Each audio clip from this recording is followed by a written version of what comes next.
Hannah Whitaker had exactly $3 a land deed nobody believed was real, and a dead man's promise to hold on to. When she rode into Red Hollow that August morning and saw the rope already knotted above a man's head, her hand stopped shaking for the first time since Missouri. Not because she wasn't afraid, because she finally understood what she was supposed to do with it. She walked her horse straight through the crowd, looked up at the biggest, most dangerous man she had ever seen in her life, and said the only thing that made sense. If this story already has your heart beating faster, subscribe to this channel, follow along until the very end, and drop your city in the comments below. I want to see exactly how far this story travels. The sun had been punishing Red Hollow since June, and by the time Hannah Whitaker's wagon rolled down the main street on the 14th of August, the whole town smelled like dust and old fear. Not the fresh kind of fear that makes a person sharp. The settled kind. The kind that lives in a place so long it starts to feel like common sense. She hadn't come to witness anything. She had come because her uncle was dead, and he'd left her a ranch she'd never seen, and a deed that said she had to be standing on that land within 90 days of his passing, or it reverted to someone named Silas Vane. She had 61 days remaining. She had a wagon, 2 horses, a rifle she'd fired exactly 4 times, and the address of a lawyer who she would learn in approximately 40 minutes had already been paid by Silas Vane to discourage any woman from making the ride up into the mountains alone. Hannah didn't know any of that yet. What she knew was that something was wrong in this town square. The crowd was too quiet for a hanging. That was the first thing she noticed. Hangings drew noise. Men shouted, women covered their children's eyes, somebody always prayed too loud. But this crowd stood with their arms crossed and their mouths flat, like they'd already decided they didn't need to feel anything about what was happening. Like it wasn't really a hanging at all. Like it was just a correction being made to something that should never have existed in the first place. The man beneath the rope was the largest human being Hannah had ever seen. She told herself later that it was his stillness that stopped her. Not his size, not his appearance, not the blood running freely from a cut above his left eye. It was the way he stood with 6 armed men around him and didn't move a single muscle. Not to beg, not to fight, not to flinch when the sheriff's deputy stepped too close on purpose. He simply stood there like a mountain that had decided it was tired of being climbed. His wrists were bound behind him. His sleeveless leather vest was torn at the shoulder. Long black hair hung loose around his face, and a dark beard covered a jaw that looked like it had been carved from something harder than most men's bones. His arms were exposed, heavily scarred, and even at rest, they communicated a kind of power that made the 6 men surrounding him look like a formality rather than a genuine threat. His eyes were gray. Hannah noticed that because she was close enough to notice having pushed her wagon further into the square than any sensible person should have. And his eyes were moving slowly across the crowd with an expression she recognized from somewhere deep and difficult in her own memory. That expression wasn't anger. It was the look of a man who had already tried the truth and watched it get thrown back in his face so many times that he had simply stopped reaching for it. Her father had worn that same expression on the last day she saw him standing upright. Sheriff Amos Rusk was reading from a paper in his left hand. He was a broad-shouldered man in his mid-50s with a badge that caught the morning sun and a voice that had long since learned to sound more confident than he actually was. He read quickly, like he wanted to finish before he had to think too hard about what the words meant. The man beneath the rope, the document called him. Caleb Mercer was charged with attacking 2 mining guards, stealing explosives from the Red Hollow Mining Company, and conspiring to destroy company property. Silas Vane stood 10 feet from the sheriff with his hands folded in front of him like a man at church. He was well-dressed, clean-shaved, and wore the particular expression of someone who had already arranged the outcome and was merely waiting politely for the ceremony to conclude. He was perhaps 52, 53. Silver at his temples. A watch chain across his vest that cost more than most men in this crowd earned in 6 months. This man, Vane said, addressing the crowd rather than the sheriff, has been a danger to this community since before most of you arrived here. He attacked workers. He intimidated families. He has lived in these mountains like a wolf lives in the hills doing what he wants, answering to no one until somebody finally had the courage to bring him to account. Several people in the crowd nodded. Hannah watched them nod. She watched them nod at a man who was standing bound and bleeding, while another man in a very expensive vest described him like a weather event. She was already holding the reins tighter than she needed to. Sheriff Rusk cleared his throat. "Caleb Mercer, you have been read the charges against you. Do you have any final words?" The square went completely quiet. The man under the rope lifted his eyes from somewhere on the middle distance and looked directly at the mountains north of town. Not at the crowd, not at Vane, not at the sheriff, at the mountains. And then, in a voice that was low and flat and entirely unhurried, he said, "Dig beneath the burned bridge." That was all. Several men in the crowd exchanged looks. Someone laughed. The laughter spread until it wasn't funny enough to continue and dissolved back into silence. Vane smiled with one side of his mouth. "As you can see," he said, "the man has nothing coherent to offer." Hannah's wagon had stopped moving sometime during the reading of the charges. She hadn't consciously stopped it. Her hands had simply stopped cooperating with the forward motion because a different part of her brain had taken over and was now conducting a very rapid inventory of everything she was looking at. The crates at the foot of the hanging tree, 2 of them. Pine boxes stamped in black ink. Red Hollow Mining Company. Property of. The charge was that Caleb Mercer had stolen explosives from the company. Those were supposedly the stolen explosives. Hannah had grown up watching her father balance accounts for a dry goods merchant. She had kept books herself from the age of 14. She knew what shipping marks looked like. She knew what a fresh mark looked like versus one that had been sitting on a crate through weather and handling. The shipping mark on the second crate was fresh. The ink hadn't even faded at the edges. In this heat, in this sun, on a pine box, that mark had been stamped within the last 2 or 3 days. She'd seen Caleb Mercer for the first time 30 seconds ago. She didn't know how long he'd been in custody, but the deputy who'd ridden through the last town she'd passed through had mentioned that the mountain man had been held for nearly a week. The crate that was supposedly evidence of what he'd stolen had a shipping mark newer than his arrest. Hannah set the brake on her wagon. She climbed down. A woman standing at the edge of the crowd caught her arm gently. "Honey, you don't want to go up there." "Ma'am," Hannah said, "I believe somebody should." She walked to the front. She wasn't graceful about it. She was wearing a travel-dirty dress and boots that had been resoled once already, and her hair had lost most of its arrangement somewhere around the Colorado border. She was 30 years old and looked it in the way that women who have done real work look, their age not worn down, but marked. Present. Solid in a way that took up space. "Sheriff," she said. Rusk turned to look at her with the expression of a man encountering an obstacle he hadn't anticipated. "Ma'am, this is an official proceeding." "That crate," Hannah said, pointing. "The second one. When was it shipped?" "I don't see how that's—" "The mark is fresh. This man has been in your custody for how long?" 6 days, Rusk said before he could stop himself. "Then that crate arrived after he was arrested." Hannah kept her voice even. "Which means either someone shipped stolen explosives back to the company who owned them, which doesn't make sense, or that crate wasn't in this man's possession when you arrested him, which means it isn't evidence of anything except that someone placed it here after the fact."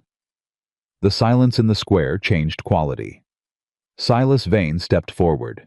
His smile didn't move, but his eyes sharpened. "Miss Whitaker, Hannah Whitaker, I've come to claim my uncle's ranch." Something moved through Vane's expression too fast for her to name. "Ah," he said, "the Whitaker girl. We were told you weren't coming." "You were told wrong." Hannah turned back to the sheriff. "I'm asking you a direct question about evidence being used to hang a man. When did that crate arrive?" "Ma'am, you don't understand the full history between this man and—" "I understand fresh ink," Hannah said. Caleb Mercer had not moved. But she felt his attention shift.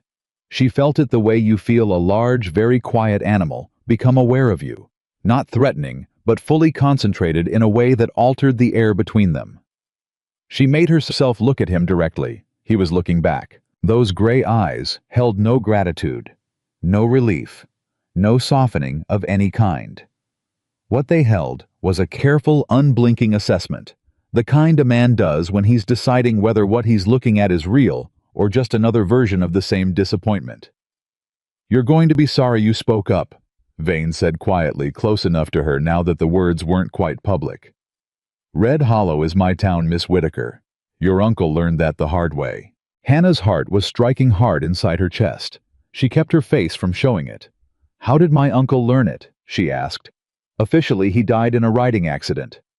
Vane said nothing. "Sheriff Rusk," she said louder now, turning back. "My uncle's land deed includes a territorial provision. I have it here."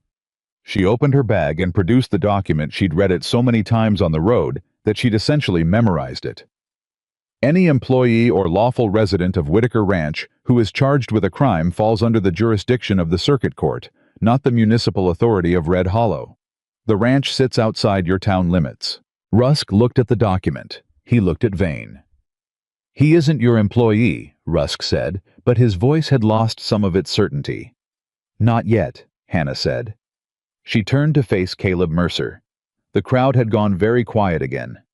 Caleb looked down at her from beneath the hanging rope, and she looked up at him, and she was aware in some distant reporting part of her brain that this was probably the most consequential moment of her adult life, and she was doing it in dirty boots. "I need a ranch foreman," she said.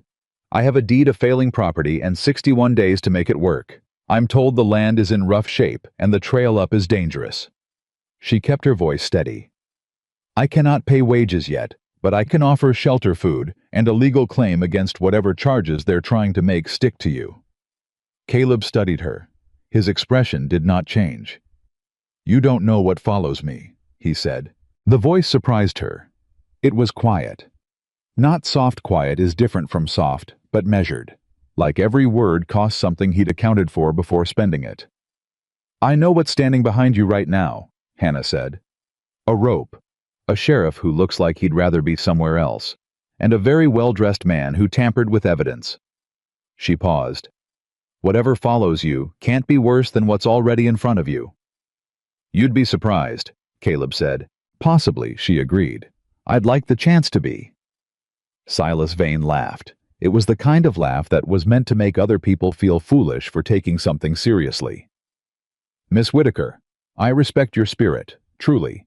But an employment contract won't satisfy a criminal charge, and no judge in this territory would accept." "No," Hannah said. "But a marriage would." The square went silent in a way it hadn't been before. Even the horses seemed to stop moving. Hannah kept her eyes on Caleb Mercer and did not let herself look away, because if she looked away now, she would look at the crowd, and if she looked at the crowd, she would understand how many of them thought she had just lost her mind. And she couldn't afford to understand that at this particular moment. A spouse, she said, falls under the property rights of the homestead deed. A husband of a Whitaker Ranch resident cannot be tried in a municipal court for crimes allegedly committed before the marriage under an existing territorial provision established in 1869. Judge Cole. She gestured toward the older man she'd noticed near the back of the crowd, a traveling magistrate she'd been told about at the last relay station. "Can confirm whether I'm reading that correctly. Judge Nathan Cole, who was approximately 70 years old and had the expression of a man who had seen most things human beings were capable of, and had long since made his peace with the variety, stepped forward through the crowd and examined the document she held out. He read it twice. "She's reading it correctly," he said. Vane's jaw shifted. Rusk looked between the Judge Vane and Hannah with the expression of a man watching a card game in which he'd bet heavily on the wrong hand. "Marry me, Caleb Mercer," Hannah said. She kept her voice level, because her voice was the one thing she could control. "Become my lawful husband. Come home with me before these men hang you for knowing something they'd rather you didn't." The silence stretched out. "Miss," said one of the armed deputies. "You can't just—" "Ma'am," Caleb said quietly, and the deputy stopped talking. He was looking at Hannah with that same careful, assessing gaze. Then he said low and direct, "If I tell you to ride, you ride. You don't stop for me. You don't look back. You just ride." "Agreed," Hannah said. "If I tell you the roof needs fixing, you fix it. We can negotiate the rest on the trail." Something crossed Caleb's face. It wasn't a smile. It was something just to the left of a smile, Something that had probably been in the neighborhood of a smile before several years of very hard events had moved it further down the block. It was there for approximately half a second, and then it was gone. "All right," he said. Vane stepped forward. "Rusk." "Mr. Vane," Judge Cole said, with the particular mildness of a man who does not need volume to communicate authority.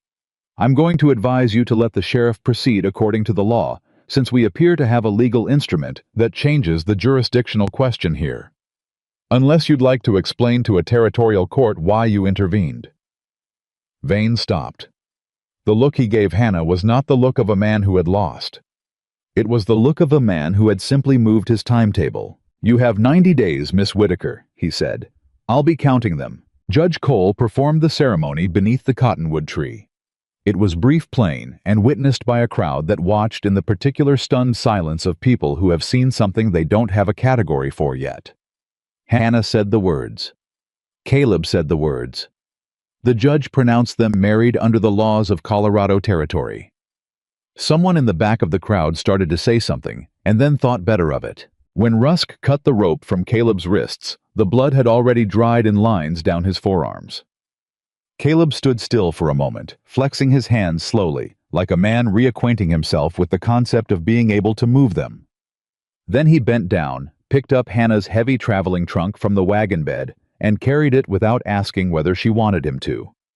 Hannah watched him do it. She watched the crowd part for him, the way water parts for something large moving through it. Not willingly, but because the alternative was being in the way. Vane touched her arm as she turned to follow. "That man," Vane said very quietly, "killed 12 workers in a mine explosion 3 years ago. He's been living in these mountains ever since, because the territory would have hanged him if he came down. Whatever he told you about himself, whatever he let you believe, I want you to understand what you've just bound yourself to." Hannah looked at his hand on her arm until he removed it. "Mr. Vane," she said, "when I find something I don't understand, I ask for evidence." She picked up her bag. "I'll be doing the same with whatever you just said." She walked to her wagon. Caleb had already arranged her trunk and was checking the axles, running a hand along the wheel spokes with the automatic competence of a man who has spent years keeping equipment functional because his life depended on functional equipment. He didn't look up when she approached. He simply moved to the driver's side and took the reins. "I can drive my own." "I know the trail," he said. "You don't." Hannah climbed up and sat beside him. As they pulled out of the square, she heard Vane say something to the sheriff too low for her to catch the words. She didn't turn around, but she felt it, the sensation of being watched by someone who had already started calculating how to remove an obstacle they hadn't expected. She focused on the road ahead instead. The mountains north of town rose sharp and pale gold against a sky the color of hammered copper. The heat pressed down from above and rose up from the baked earth, and the air between Red Hollow and the high country smelled like juniper and old fire. They were clear of the last buildings before either of them spoke again. "You said you read the deed before today," Caleb said. It wasn't a question. "On the road, several times. The provision you cited, you knew it applied to a spouse, not just an employee." "Yes." "Before you saw me," Hannah considered that. "I knew the provision existed. I didn't know I'd need it until I saw the crate." "What made you look at the crate?" "The ink was wrong." She paused. "My father kept books. I grew up watching him look for things that didn't add up." Caleb was quiet for a moment. "The ledger Vane is looking for," he said. "It proves the explosion wasn't an accident. It proves he purchased rotten supports and bribed the safety inspector. My brother Daniel was one of the 12 men who died. He said it the way people say true things they've carried so long, the weight has become familiar. I found evidence of the corruption before the explosion. I tried to report it. Vane made sure every account I gave was documented as the ramblings of a man with a grudge. How long have you been trying to clear your name?" 3 years. "And the ledger? Where is it?" "Beneath the burned bridge, the one I told them to dig under in the square." "You told them directly?" "I did." "And they laughed?" "They did." Hannah thought about that. The bridge burned in the explosion. 6 months after.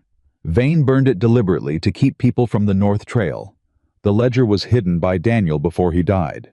He knew what was in it. He knew Vane would come for it if he tried to move it, so he left it and got word to me.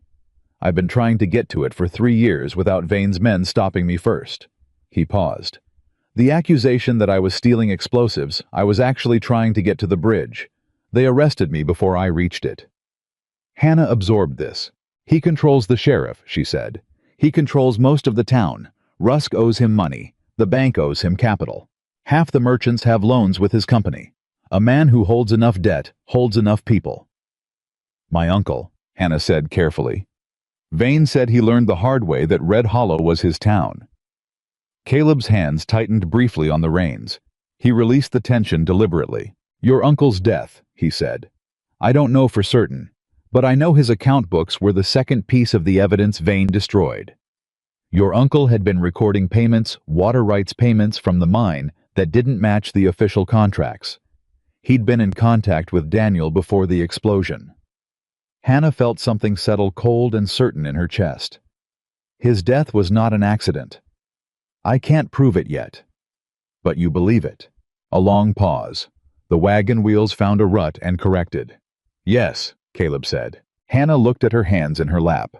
She thought about her uncle, who she hadn't seen in 11 years, because distance and hard circumstances had kept them apart, and who had left her his land, not because he thought she'd want it, but because he'd known she was the kind of person who would come, who would ask questions, who would not be intimidated by expense accounts and town politics, and a man in an expensive vest standing too close. He'd known that because her father had been the same way, and her father had been destroyed for it. Hannah was not her father. She had read every document her uncle sent her. She had kept them. She had memorized the deed on a 3-day wagon journey, because something in the wording had told her she was going to need to know it in a hurry. She had not ridden all the way from Missouri to be intimidated back. We need the ledger, she said. Yes, and we need my uncle's account books if any of them survived. How much of the ranch has Vane already gone through? I don't know. I've never been to it. I only know the boundary lines. He paused. I know the spring. What about it? The Whitaker Spring is the only reliable water source between Red Hollow and the northern grazing country for approximately 40 miles. The mine Vane wants to reopen needs a water supply for the ore washing. Without access to that spring, the mine isn't commercially viable. He said it plainly. Your ranch isn't valuable because of the land. It's valuable because of the water. And if I abandon the deed, ownership reverts to Vane by the terms of the original grant. Hannah was quiet for a moment. He'll divert the spring. He'll divert the spring. And he's had 61 days warning that I might come. Yes. Which means the ranch has probably been damaged, Caleb said. Yes, I'd expect damage. They rode in silence for a while. The trail began to climb. The valley below spread out behind them, brown and gold and wavering in the heat. A hawk turned slow circles above a distant ridge. You didn't expect any of this morning, Caleb said.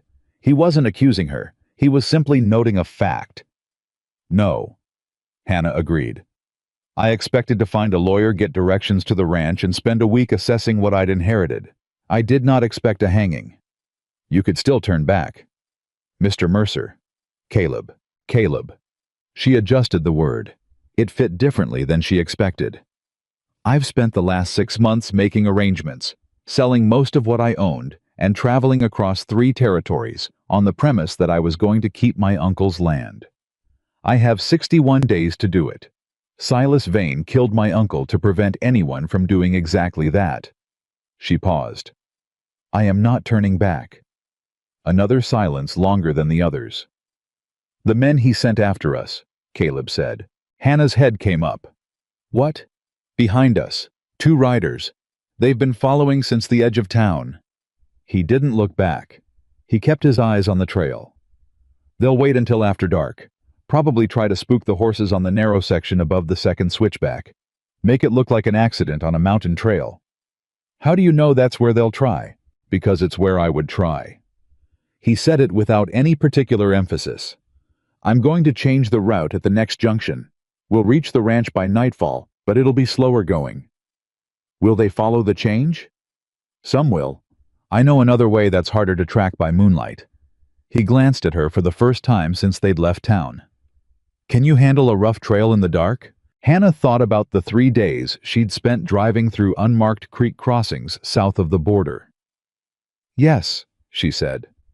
Something in his expression shifted just slightly. Not approval exactly. Recognition maybe. Like something he'd tentatively assessed had confirmed itself. All right, he said. Then we'll make it. The trail bent north, and the town disappeared behind the ridge, and it was just the two of them, the wagon, the horses, and the enormous burnt copper silence of the Colorado high country in August. Hannah was married to a man she had met 40 minutes ago. She was riding toward a ranch she had never seen that had almost certainly been deliberately damaged, that contained the water rights a powerful man would do anything to acquire. Somewhere behind them, 2 riders followed. Somewhere ahead of them, beneath the ruins of a burned bridge, lay the evidence that could bring the whole structure of Silas Vane's carefully constructed truth to the ground. And somewhere in the quiet beside her, a man who had not spoken more than 200 words in 3 years of living. Like a hunted thing, was holding the reins of her wagon with scarred and capable hands, and had promised in the plainest possible terms to tell her to ride if it came to that. He had not promised he would be fine. He had not promised things would work out.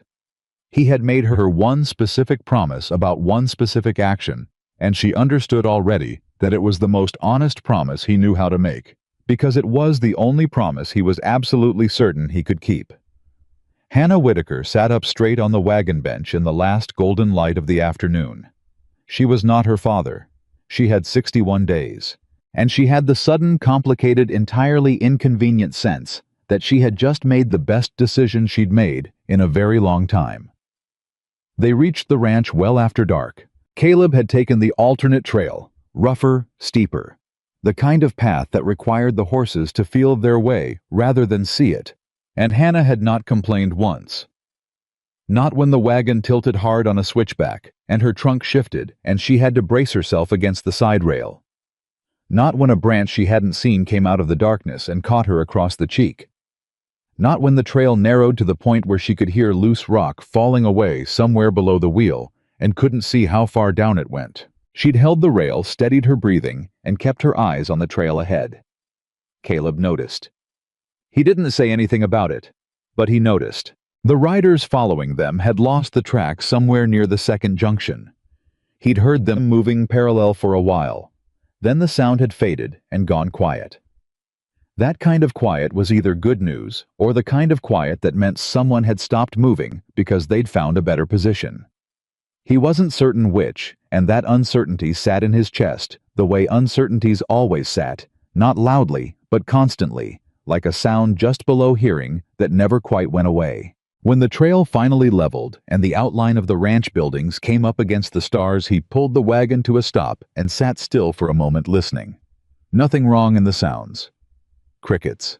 A nighthawk somewhere high up. The horses were calm, which was a better reading of the air than anything he could do himself. He climbed down. Hannah was already climbing down on the other side before he could come around to offer a hand, and he noted that too, filed it alongside the part where she'd read the shipping marks in under a minute, and cited a territorial provision from memory while standing under a hanging tree. He unhooked the lantern from the wagon hook and struck a match. The light showed him the ranch, and what it showed him made something tighten hard in his jaw. Hannah had gone still beside him. The cabin door hung open at the wrong angle, which meant the upper hinge had been pulled from the frame deliberately. The water trough beside the corral had been smashed, not cracked, not weather damaged, but knocked apart in the precise way you knock something apart when you want to send a message rather than simply break it. 3 of the fence posts along the near pasture had been pulled from the ground and laid flat. The hay in the small shed was still there, but it had been scattered rather than stacked, which would make it harder to gather and easier to rot if rain came. It was done by someone who knew how to damage a working property without burning it down. Burning it down would be too obvious. This was the kind of damage that says we were here, and you can't prove it was us. But you know, and we know you know, and you understand what that means. How recent? Hannah said. It wasn't a question exactly. 2 days, Caleb said. Maybe 3. He crouched near the nearest fence post and examined the ground around the base. Mining boots. Same tread I saw around the square this morning. At least 3 men. Hannah stood in the open doorway of the cabin, holding the frame with one hand where the hinge had been. She was quiet for a long moment. Then she said very evenly, "I'd like to ride back to town and say several things to Silas Vane." "I know," Caleb said. "You're going to tell me not to. I'm going to tell you that an accusation without proof is only another rumor, and right now he's got the sheriff, and we've got a broken water trough." She let out a breath. It wasn't quite a sigh, and it wasn't quite a curse, but it lived in that territory. "Fine," she said. "What do we fix first?" That surprised him. Not the practicality he'd already assessed her as practical, but the speed of it. The way she moved from anger to action in the time it took most people to finish being angry. "The hinge," he said. "Then we need water for the horses. There's a spring line somewhere above the north pasture. That's what your uncle built the property around. If Vane's men haven't interfered with it yet, we can run water to a temporary trough tonight." "Do you know where the spring line runs?" "I know where it starts. I'll find where it ends." Hannah went inside to assess the cabin. Caleb took the horses to the back of the property, found the spring channel intact, which told him Vane wasn't ready to play that particular card yet, and got the animals settled. By the time he came back, Hannah had the lantern hung from a ceiling beam, had found a hammer and a spare hinge pin in a tool crate under the cabin floor, and was holding both up when he came through the door. "Is this the right size?" she asked. He examined it. "Yes. Good. I found the account books too. Or what's left of them." She nodded toward the table where several water-stained ledgers were spread open. "Someone went through them before I got here. Pages are missing. But not all of them. My uncle was careful about which pages he kept together and which ones he stored separately." Caleb set the hinge pin against the doorframe and reached for the hammer. "How do you know which ones are missing?" "Because the numbering jumps. He used a consecutive system date reference number payment amount. Look." She pointed to a page without crowding him, standing a reasonable distance back, which he also noted.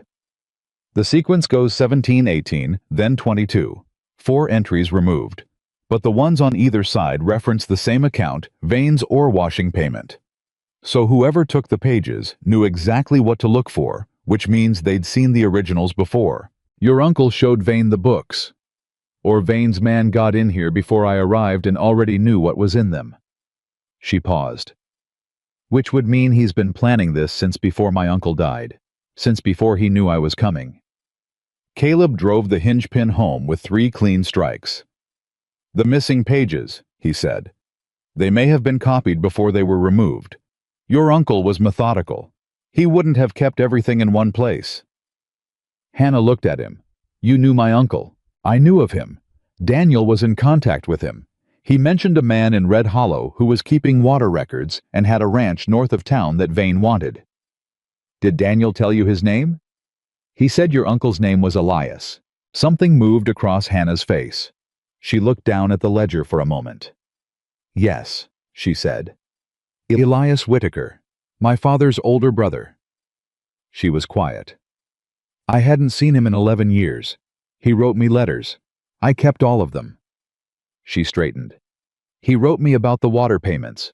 He wrote me that the numbers didn't match the official contracts. He was going to testify, and then his letters stopped coming, and then I got a notice from a territorial land office saying he'd died and left me the property. And you came. And I came." She closed the ledger. "What did your brother tell you exactly about Elias?" Caleb set the hammer down on the table. He didn't answer immediately. It was the particular pause of a man selecting which truth to offer from a larger truth he wasn't ready to open completely. "He told me that Elias had found the discrepancy in the water contracts, that he'd traced it back to a payment made 18 months before the explosion. Vane had redirected water from the spring line through the mine's processing operation without registering the usage change, which meant the spring was being commercially exploited under a residential deed, which is illegal under territorial land law. Vane was using my uncle's water to run an illegal operation, and your uncle had the records to prove it. And now my uncle is dead." "Yes." Hannah put both hands flat on the table and looked at them for a moment. Then she picked up the ledger, organized the remaining pages, and set it carefully back in the crate. "We need to find what he hid separately," she said. "He would have made copies. He was that kind of man. My father was the same. You don't keep the only version of something important in the obvious place. We'll search the property in the morning, carefully, without making it look like we're searching. Because Vane's men may come back. Because Vane's men will come back. The question is when and how." He'd said "we" twice in the space of a minute. He hadn't meant to. The word felt strange in his mouth, like clothing that hadn't been worn in long enough that it needed breaking in again. Hannah had noticed. He could tell because she didn't comment on it, and people only don't comment on things when they've decided the comment would cost more than the silence. They worked through the first hour without talking much. He repaired the worst of the corral fence while she organized the cabin interior, moving with the efficiency of someone who knows how to set up a functional space quickly. She found her uncle's tool store. Much of it had been thrown around, but not removed, and set the most necessary items in order. When he came back inside, there was water heated on the small stove, and 2 plates set on the table, with what she'd had in the wagon's provision box. He looked at the 2 plates. "Sit," she said. He sat. The meal was trail food, hard biscuits, dried beef, a tin of beans she'd heated through. It was not remarkable food in any way. He ate it with full attention, the way a man eats when he has been operating on inadequate nutrition for long enough that even plain food registers as significant. Hannah watched him for a moment. Not in the examining way, more the way a person watches when they're fitting pieces of information together. "When did you last eat a meal at a table?" she asked. He thought about it. 11 months ago, maybe 12. "Where?" "Ruth Bell's boarding house. She let me come in the back." He paused. "She didn't believe I was responsible for the explosion. She lost her son in it. You'd think that would make her more likely to blame me, not less." "She sounds like a woman who pays attention to evidence." "She is." Hannah was quiet for a moment, working at a biscuit. Then, "Vane told me you killed 12 men." "I know what Vane told you. He believed I'd turn back if he said it. Most people would. I asked him for evidence. He didn't give any." She met his eyes across the table. "You told me about Daniel, about the ledger, about what you've been trying to do for 3 years.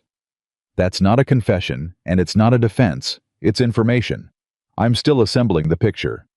She paused. "I don't need you to convince me of anything tonight. I just need to know that what you've told me is the honest version." Caleb looked at her for a long moment.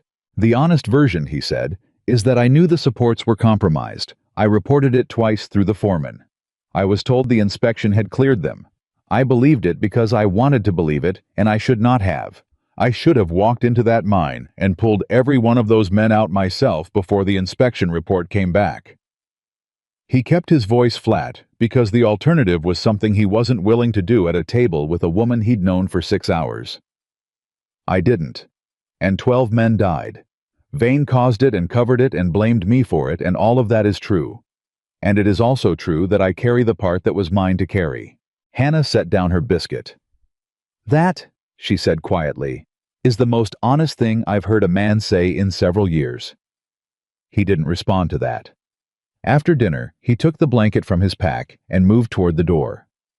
"There's a second sleeping area at the back," Hannah said. "My uncle used it for a hired hand. It's not separate, it's just a curtain, but it's there. I'll sleep outside. The men who followed us are better deterred by someone outside than in." He said it factually, not to reassure her. "I'll be at the corral. If anything moves on the trail, I'll hear it." Hannah studied him for a moment. Then she simply said, "All right."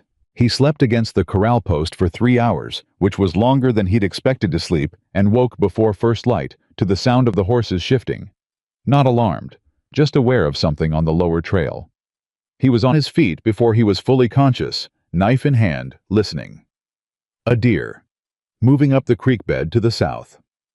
The horses relaxed, and he stood in the dark for a moment more before putting the knife away. The stars above the ridge were fading. The air had that particular quality of mountain pre-dawn cool and entirely still. Like the world was holding one more breath before the heat came back.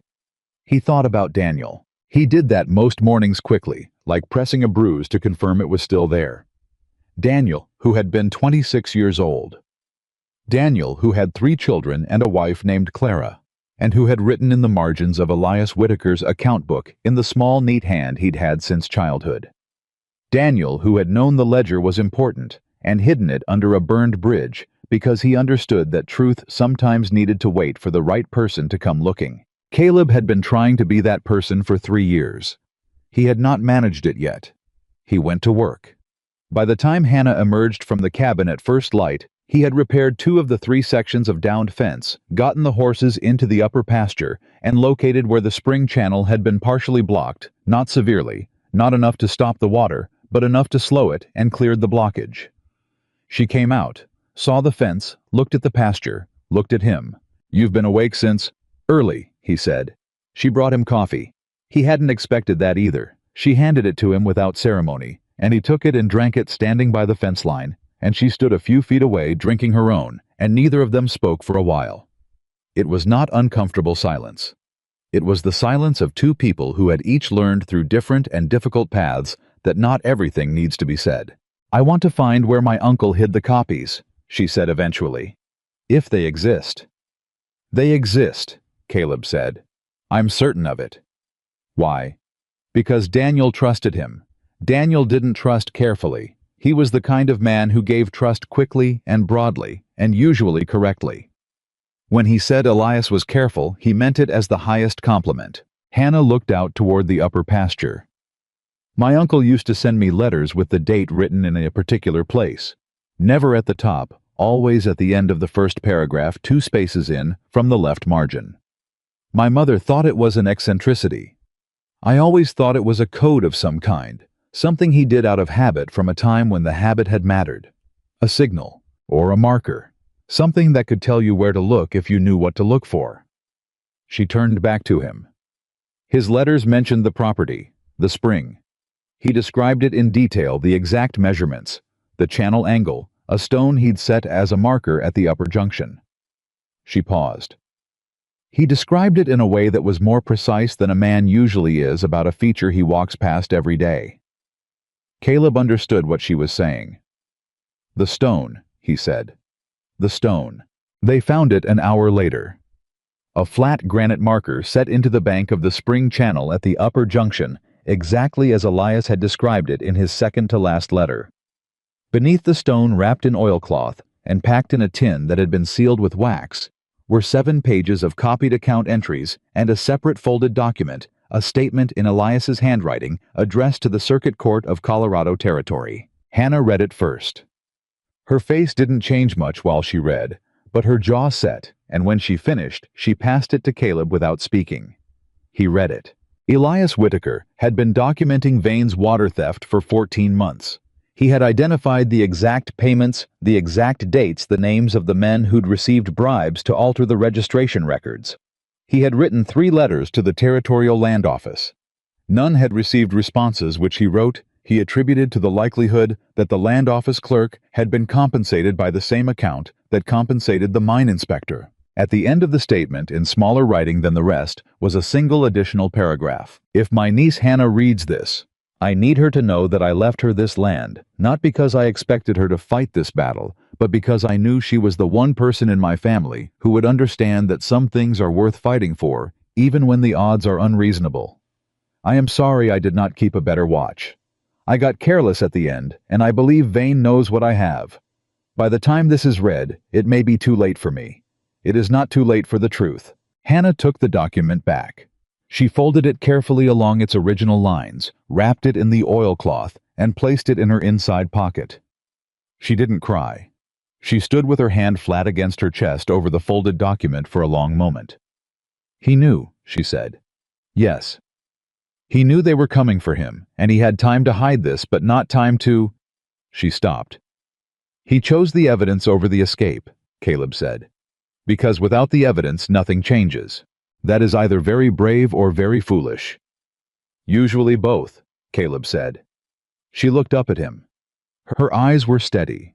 Whatever she was feeling, she was holding it in a place that didn't interfere with her ability to function, which was something he recognized because he lived there himself. Daniel did the same thing, he said. He hid the ledger instead of taking it and running. He could have gotten out of the territory with it.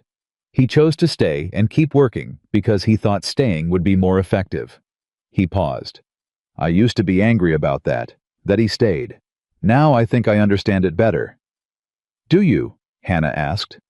No, he said after a moment. Not entirely, but better than I did. They spent the rest of the day working the ranch. Caleb cut timber for a new trough, while Hannah went through the remaining account books systematically, cross-referencing dates and making notes.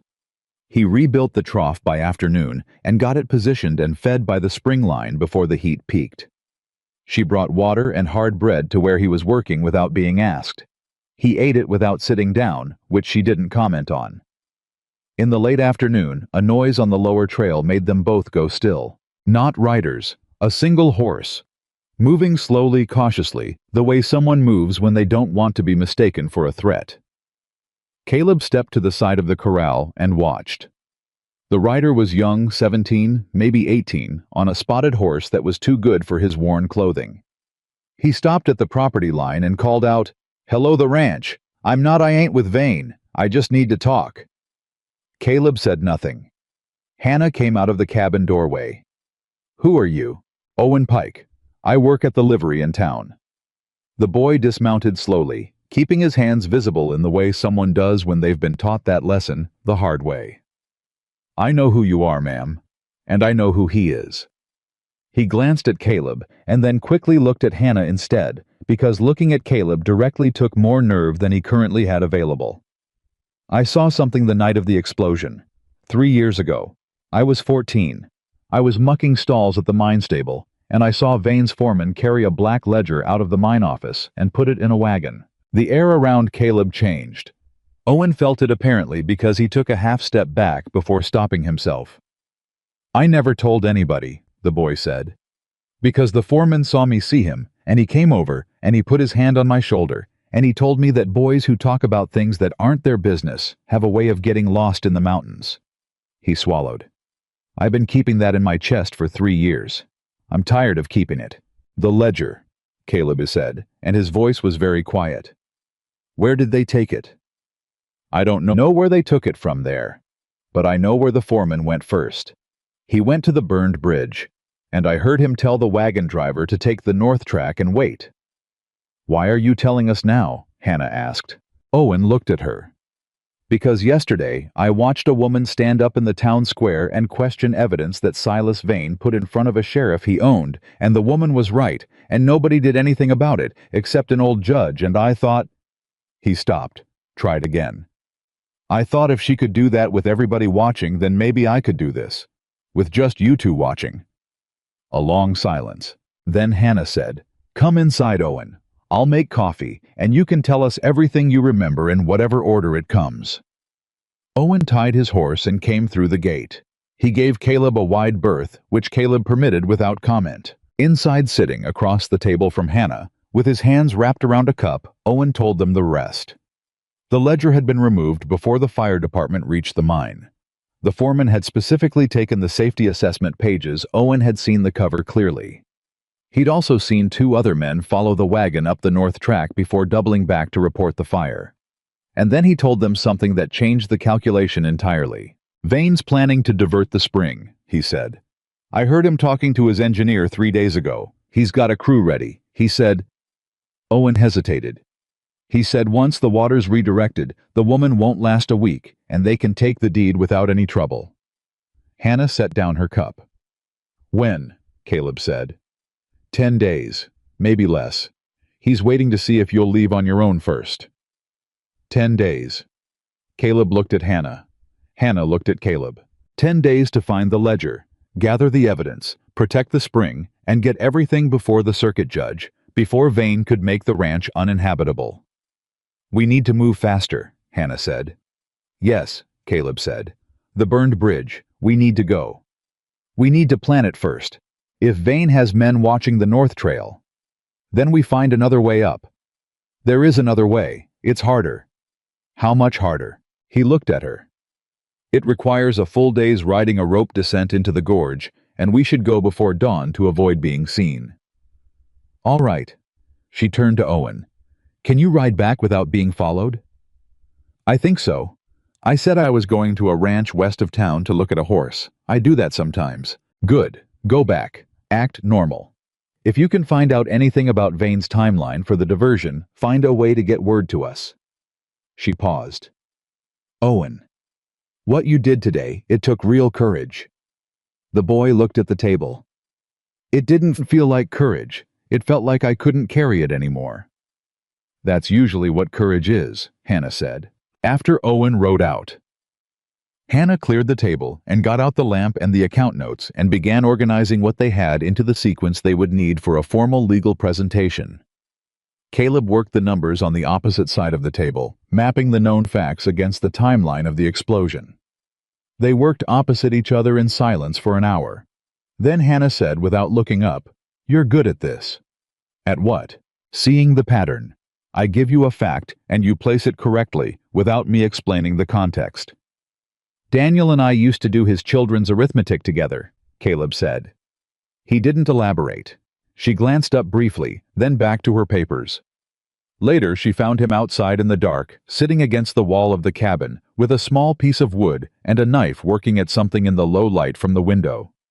She stopped in the doorway. "What are you making?" she asked. He turned the piece so she could see it. A horse. Small detailed the legs just beginning to take shape from the block. "I made them for Daniel's children," he said. "Before." He turned it back. "I still make them. I don't know why."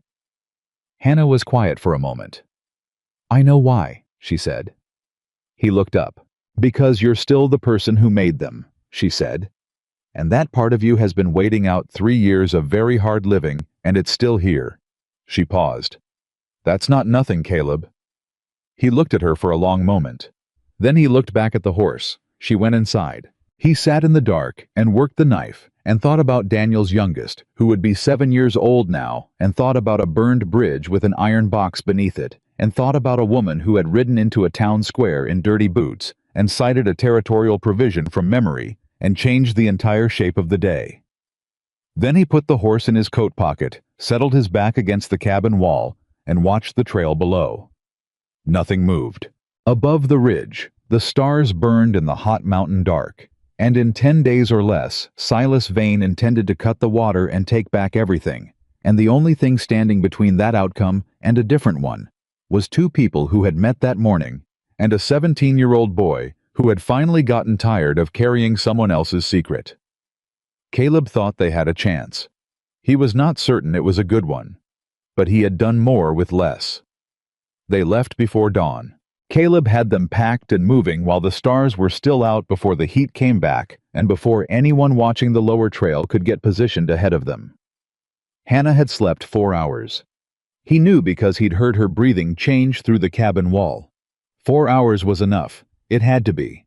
Owen had sent word the previous evening through Ruth Bell, a folded note tucked inside a bill of sale for horse feed that Ruth had brought out personally on the pretext of asking whether the new ranch owner needed boarding recommendations.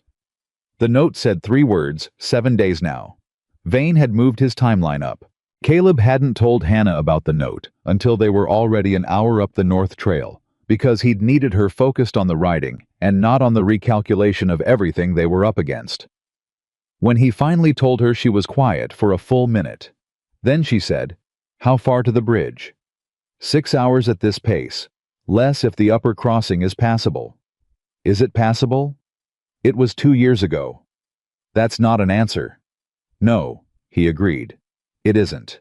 She urged her horse forward and didn't complain about the pace again. The alternate route he'd chosen cut through a high meadow and dropped into the gorge from the northwest side, which meant anyone watching the main bridge access from the south wouldn't see them coming. It also meant the descent was steeper and the footing less certain, and about 2 hours into the ride. Hannah's horse put a foot wrong on a loose shale section, and she had to dismount and lead it across by hand, which she did without hesitation, moving carefully and talking to the animal in a low, steady voice that kept it calm. Caleb dismounted too, and took position at the horse's hindquarters to prevent it sliding back. When they got across, Hannah looked at the shale section they'd just crossed, and then looked at him. "You knew that was there," she said. "I knew something like it was there. That section changes every spring." "And you brought us this way anyway." The other way had 3 men on it by yesterday evening. Owen's note mentioned riders on the south approach. He met her look. This was the better risk. She held his gaze for a moment. Then she took her horse's reins and kept moving, which was as close to a concession as he expected to get from her and was in his estimation exactly appropriate. The gorge opened below them 3 hours later. The burned bridge was a stark thing, even now 3 years after the fire. Half of it still stood on the north side. The supports there had been stone rather than timber and had survived, but the center span had collapsed completely, and the south section had burned down to the waterline. What remained jutted out over the gorge like a broken jaw. Caleb studied it from above for a long time before moving. The iron box Daniel had described in his last letter would be wedged beneath the remaining north support below the waterline in a natural rock shelf. The water at this point in the summer was low, lower than it had been in years, which was both good and bad. Good because the box would be accessible. Bad because the gorge floor was dry enough to burn fast if someone wanted it to.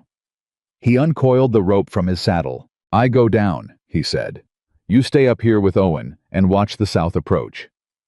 Owen, who had met them at the agreed point 2 hours back and said almost nothing, since stood at Hannah's shoulder and nodded with the eagerness of someone grateful to have a task that didn't require descending into a gorge. "How long do you need?" Hannah asked. 20 minutes, maybe less. "And if someone comes before 20 minutes, then you make noise. Any kind of noise, doesn't matter what." He tied the rope to the largest intact stone support. "I'll hear it." Hannah positioned herself where she could watch both the south trail and the edge of the gorge simultaneously. Owen moved to her left and slightly forward, which Caleb noted approvingly. The boy had chosen the better sightline without being told to. Caleb went over the edge. The descent was straightforward. He'd done worse on logging work in his 20s, and the rock face below the bridge was solid. He moved hand over hand down the rope and found the shelf exactly where Daniel's letter had described it. A natural horizontal crack in the gorge wall, wide enough to fit a man's forearm, running back about 18 inches into the stone. He reached in. His fingers found iron. The box was heavier than he'd expected, packed tight properly, sealed the latch rusted but intact. He got his arm around it and pulled it free and tucked it against his body and began climbing back up. He was halfway up when Hannah's voice came down, not loud, controlled, but urgent. "Caleb, south approach." He climbed faster. He came over the edge with the box under his arm and took one look at the south trail and understood immediately that they were out of time. 4 riders, possibly 5. Moving fast, no attempt at concealment, which meant they didn't care about being seen, and that was its own category of bad news. Vane was in front. Caleb hadn't expected that. Vane was the kind of man who sent people rather than came himself. The fact that he was here meant he considered this important enough to be personally present, for which meant he also considered it important enough to ensure it ended in a particular way. Hannah had the box out of Caleb's arm and was already lifting the latch.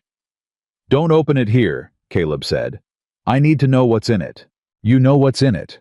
Open it in front of a judge, not in front of him." He closed his hand over hers on the latch. She looked up. "If he sees you've opened it, he knows what you've read. Right now, he doesn't know what we have." She held his gaze for half a second. Then she passed the box to Owen and said, "Inside your shirt. Don't let go of it regardless of what happens." Owen pressed the box against his ribs and buttoned his jacket over it with shaking hands. Vane pulled up 20 feet from them. His 4 men spread to either side in the practiced formation of people who have done this kind of thing before. 2 had rifles out. 2 had hands on their sidearms. "Mr. Mercer," Vane said. He looked at Caleb with the calm of a man who has arranged things to his satisfaction. "I expected this eventually. I didn't expect the company." He looked at Hannah. "Mrs. Mercer, I hoped you'd have the sense to stay at the ranch." "I go where the work is," Hannah said. Vane let his gaze move to Owen. The boy went very still. Owen, Ike, Vane said pleasantly. I thought I saw your horse on the upper trail yesterday. I told myself I must be mistaken. You're a sensible boy. He is, Hannah said. Sensible enough to remember what he saw 3 years ago. Vane's pleasantness didn't move. That was the thing about Vane. His expression was a facade so practiced it had become its own kind of truth, and it was very difficult to find the edge of it. I don't know what stories you've been filling his head with. He filled his own head, Hannah said. He saw your foreman remove a ledger from the mine office the night of the explosion. He's prepared to testify to that. Children's memories are unreliable. How was 14? Old enough to muck stalls, and old enough to remember a man telling him that boys who talk about things that aren't their business get lost in the mountains. Hannah kept her voice level. He remembered the exact phrasing. For 3 years. Something shifted in Vane's expression then. It was small, a tightening around the eyes, a fractional adjustment of the jaw, but Caleb caught it because he'd been watching Vane's face, the way you watch a sky that's considering a storm. Vane knew the phrasing was specific enough to be credible. I'll make this simple, Vane said. Give me whatever you found under that bridge. Sign the ranch deed over to my land company. Take the boy and leave the territory, and I give you my word, no charges will be filed against your husband for the assault on my guards. The charges against my husband were already transferred to the circuit court, Hannah said. And the assault evidence was fabricated. We have the shipping dates. Courts can be persuaded. So can people, Hannah said. That's rather the point of what we're doing here. Vane looked at her for a long moment with something that might in a different man have been respect. In Vane, it was merely the recalculation of an obstacle. Set fire to the bridge supports, he said without raising his voice or changing his expression. One of his men swung off his horse with a torch already lit. He'd been carrying it under his coat prepared, which meant this had been part of the plan from the beginning, and moved toward the remaining north support. Stop, Hannah said. Nobody stopped. Caleb. He was already moving. He crossed the distance to the man with the torch in 4 strides, and got his hand on the man's wrist before the torch reached the dry timber. The man was big, and he fought back hard, and they went down together in a crash of elbows and leverage, the torch skidding across the ground. One of Vane's other men came off his horse, and Caleb took a rifle stock across the shoulder that knocked him sideways, but didn't take him down. Hannah caught the torch before it rolled to the timber edge. The second man hit Caleb from the side, and the 3 of them struggled in a knot that was mostly Caleb holding 2 grown men far enough from the torch and the bridge to prevent disaster, which cost him considerably in terms of the cuts and blows he was absorbing without being able to fully defend against. Owen pressed back against the gorge wall with the box under his shirt, and did not move, which was exactly what he'd been told to do. Vane drew his revolver. That's enough, he said. Caleb released the 2 men and straightened. His face was bleeding from a cut above his cheekbone, same side as the one that had been bleeding in the town square yesterday, which struck him with a grim private irony. His shoulder where the rifle had hit was going to be significant by morning. He breathed carefully and stood still and looked at Vane. You've been holding back, Vane said, studying him. You could have put those 2 men through the bridge railing. Why didn't you? Because putting men through bridge railings doesn't get the ledger in front of a judge, Caleb said. Vane seemed to find this genuinely interesting. He tilted his head slightly. You're smarter than the stories I've told about you. The stories you've told about me are exactly as smart as you needed them to be, Caleb said. Fair, Vane said. He moved the revolver slightly, indicating Hannah. Give me the box. We don't have it, Hannah said. Vane looked at her. Then he looked at Owen. Owen's jacket was buttoned to the throat in August heat. Vane started toward him. And that was the moment Hannah moved not toward Vane, but toward Vane's horse, which was standing untended 6 feet to her left. She put herself between Vane and Owen in the same motion, and when Vane brought the revolver around to point at her, she said, Elias Whitaker. Vane stopped. You knew him, she said. Not as a transaction. You knew him as a man. He sat across a table from you. He kept accounts you asked him to review before you understood what he was doing with the information. He was careful, and he was quiet, and he did not make enemies, and you killed him anyway. Her voice did not waver. I want you to say his name. Miss Whitaker. Mrs. Mercer. And I want you to say his name. Vane looked at her with those flat, careful eyes. What you want, he said, is irrelevant to what happens next. Maybe, Hannah said, but I want the record to show that you looked at me and understood exactly what you did before the circuit court gets that record. There won't be a circuit court. Sheriff Rusk, said a voice from the South Trail. Everyone turned. Amos Rusk sat on his horse at the edge of the clearing, and he was alone, and his face had the look of a man who has spent a long night making a decision and come out the other side of it exhausted but committed. He had his badge on. He had his rifle across his saddle, and he was pointing the rifle not at Caleb Mercer, but at Silas Vane. Vane went very still. Amos, he said. The pleasantness was entirely gone now. What was left was something harder and colder. What are you doing? What I should have done 3 years ago, Rusk said. He sounded tired, just deeply comprehensively tired. I got your message this morning, the one saying you needed me out here. I wrote out. Then I thought about why you needed me out here specifically, and what you were planning to do with a witness, and a woman, and that boy, and I thought... He stopped, worked his jaw. I thought I didn't want to be the man who helped you do it. You owe me $11,000, Vane said. I know what I owe you. You owe me $11,000, and your badge and your pension, and if you point that rifle at me for another 5 seconds, I will collect every cent of it. Maybe so, Rusk said. But right now I've got the rifle, and you've got 4 men who I've known for 15 years, and I'm asking them directly. He raised his voice slightly, addressing Vane's riders. Are you prepared to shoot a sheriff in the territory of Colorado so Silas Vane can destroy evidence in a mine disaster case? A long silence. 2 of the riders looked at each other. One of them lowered his rifle. Vane turned on them. Don't you dare. The second man lowered his. God damn it, Vane said. The remaining 2, the ones who'd been wrestling with Caleb, hesitated, then followed.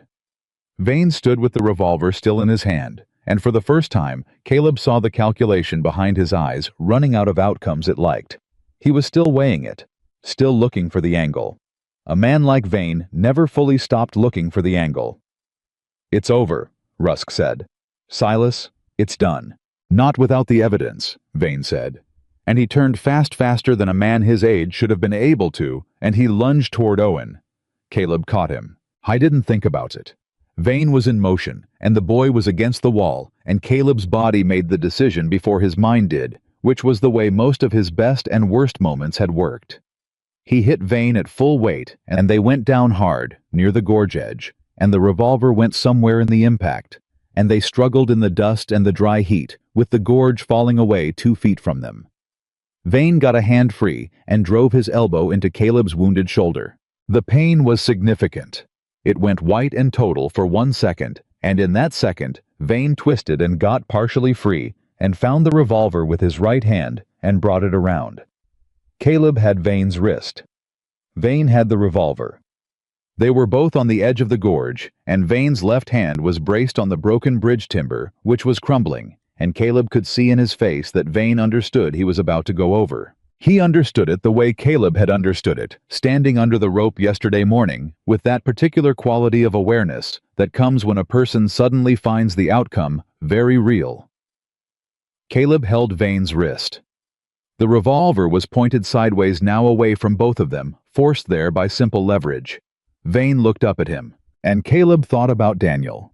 He thought about it with the full weight of 3 years, 12 dead men, a burned bridge, 2 men who'd beaten him in the town square, a rope over a cottonwood tree, and 11,000 words he'd tried to say in every sheriff's office between Red Hollow and the territorial capital and never been allowed to finish. He thought about all of it, and he reached down with his free hand and pulled Vane back from the edge. He stood up. He let Vane's wrist go. He stepped back. Vane sat in the dust at the gorge edge with the revolver loose in his hand, breathing hard, looking up at Caleb with an expression that was not gratitude. It wasn't remotely gratitude, but was something Caleb hadn't seen on Vane's face before. Confusion.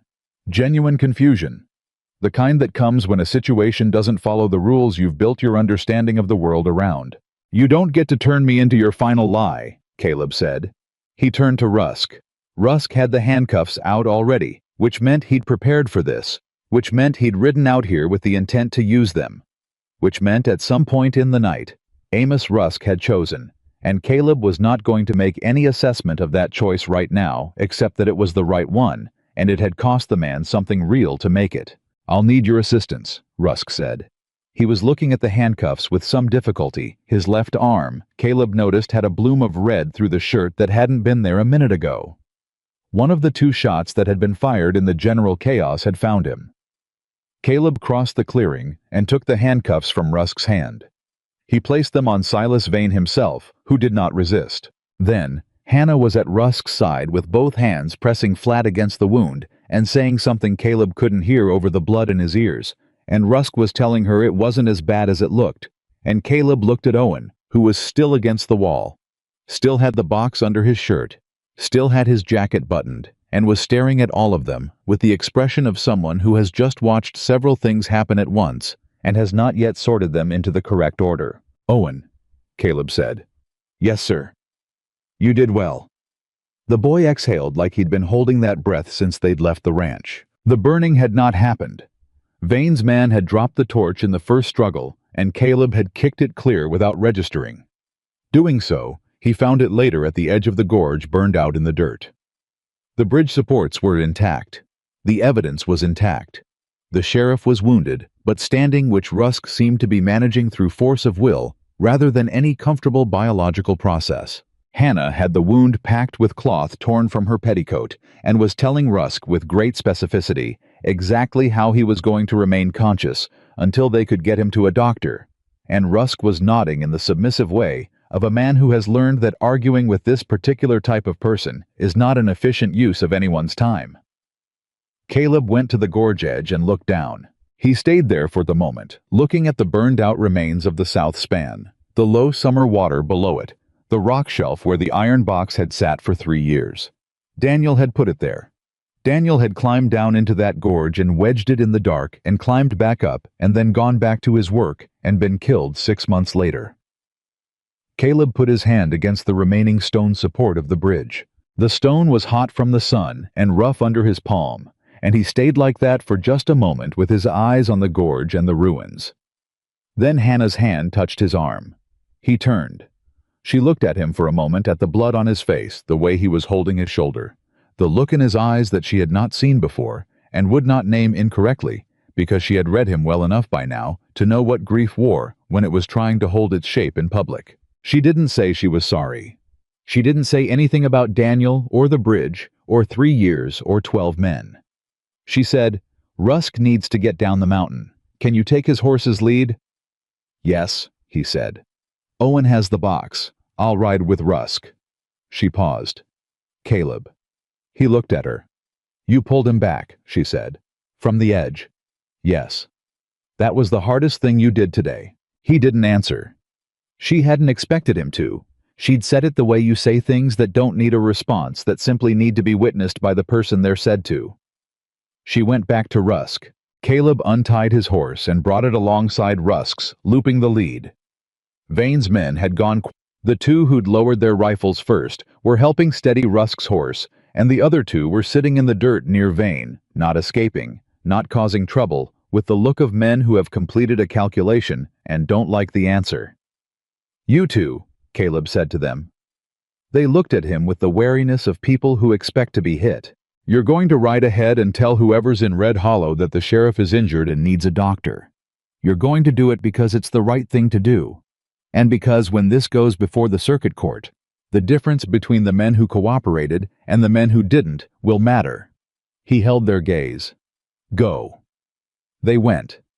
Vane watched from the dust with his hands cuffed and his expression closed.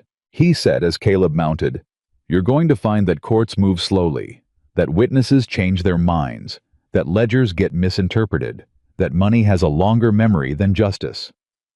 "Maybe," Caleb said.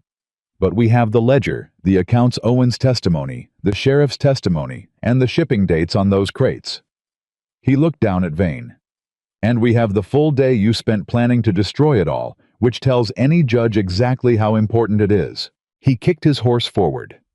They came down off the mountain in the late afternoon, the sun pressing on their backs. The town of Red Hollow spread below them in the heat and the dust, and Hannah rode on Rusk's left and kept one hand on his arm to steady him, and Owen rode with the iron box in his lap, with both arms around it like it might try to escape. Caleb rode at the front. He rode into Red Hollow, the way he had not ridden into a town in 3 years, not hunched, not along the back alleys, not scanning for exits. He rode down the center of the main street with Amos Rusk beside him, and the people who came out of the buildings to look did not immediately see a monster. They saw a wounded sheriff. They saw a woman keeping him upright. They saw a boy with something important pressed to his chest. And then they saw Caleb Mercer, and some of them still flinched, but some of them didn't. Ruth Bell came out of the boarding house at a pace that was nearly running, and she took one look at Rusk's arm and said, "Get him inside. I've got supplies." And then she looked at Caleb and said, "Is it done?" "Not yet," he said, "but closer." "Yes."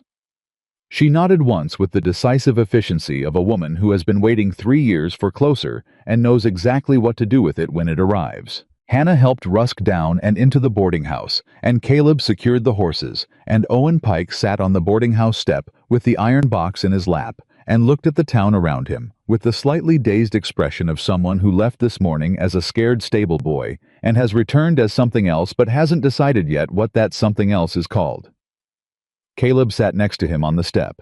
Owen didn't speak for a moment. Then he said, "Will it work, all of it? Will a judge actually—" "I don't know," Caleb said. Owen looked at him. He'd expected reassurance, and the honest answer took him a moment to process.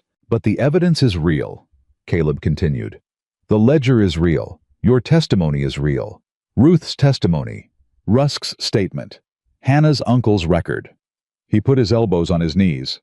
"Real evidence in front of a real court is not a guarantee, but it's the only thing that gives justice an actual chance. The alternative is doing nothing, which guarantees a different outcome." Owen looked at the box. "Daniel Mercer hid this." "Yes." "He believed somebody would come for it." "Yes." "Did he know it would take 3 years?" Caleb was quiet for a moment. "No," he said. "I don't think he knew that." Owen nodded slowly. He held the box out to Caleb. Caleb took it.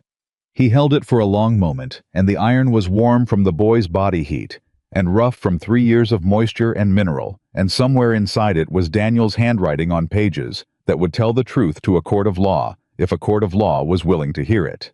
The door of the boarding house opened, and Hannah came out. She looked at the two of them on the step.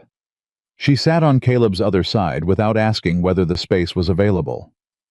"Rusk is stable," she said. "He'll need a few days, but he's already told Ruth everything he's prepared to say to the judge." She paused. "The circuit judge arrives in 4 days." 4 days, Caleb said. "We need to keep the spring protected until then. Vane's engineer is still in town, and his crew still has the equipment." She looked at the box in Caleb's hands.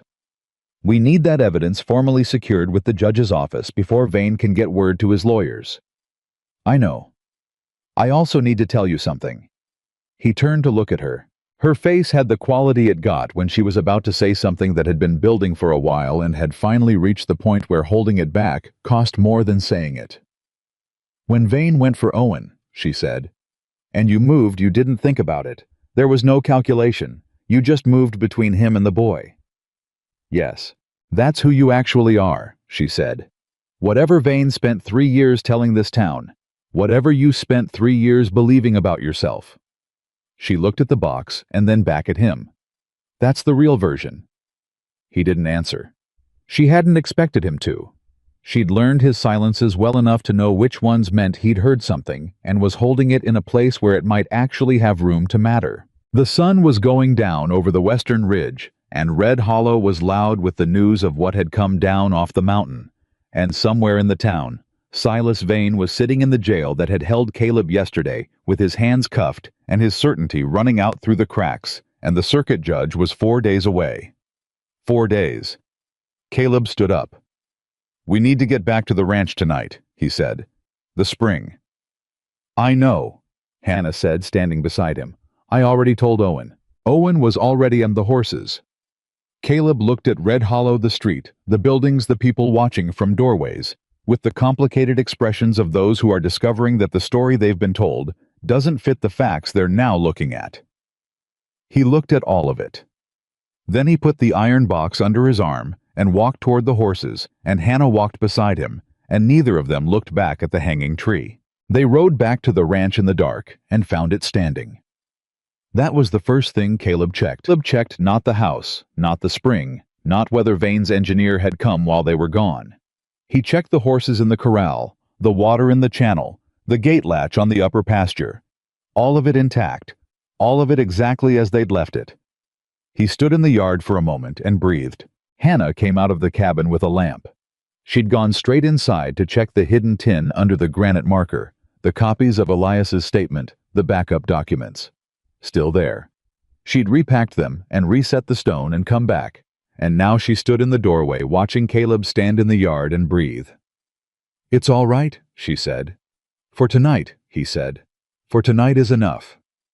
He came inside. They set the iron box on the table between them.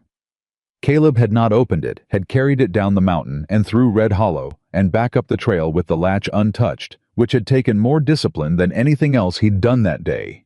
Because what was inside it had been the only thing he'd wanted in the world for 3 years, and he'd needed to wait.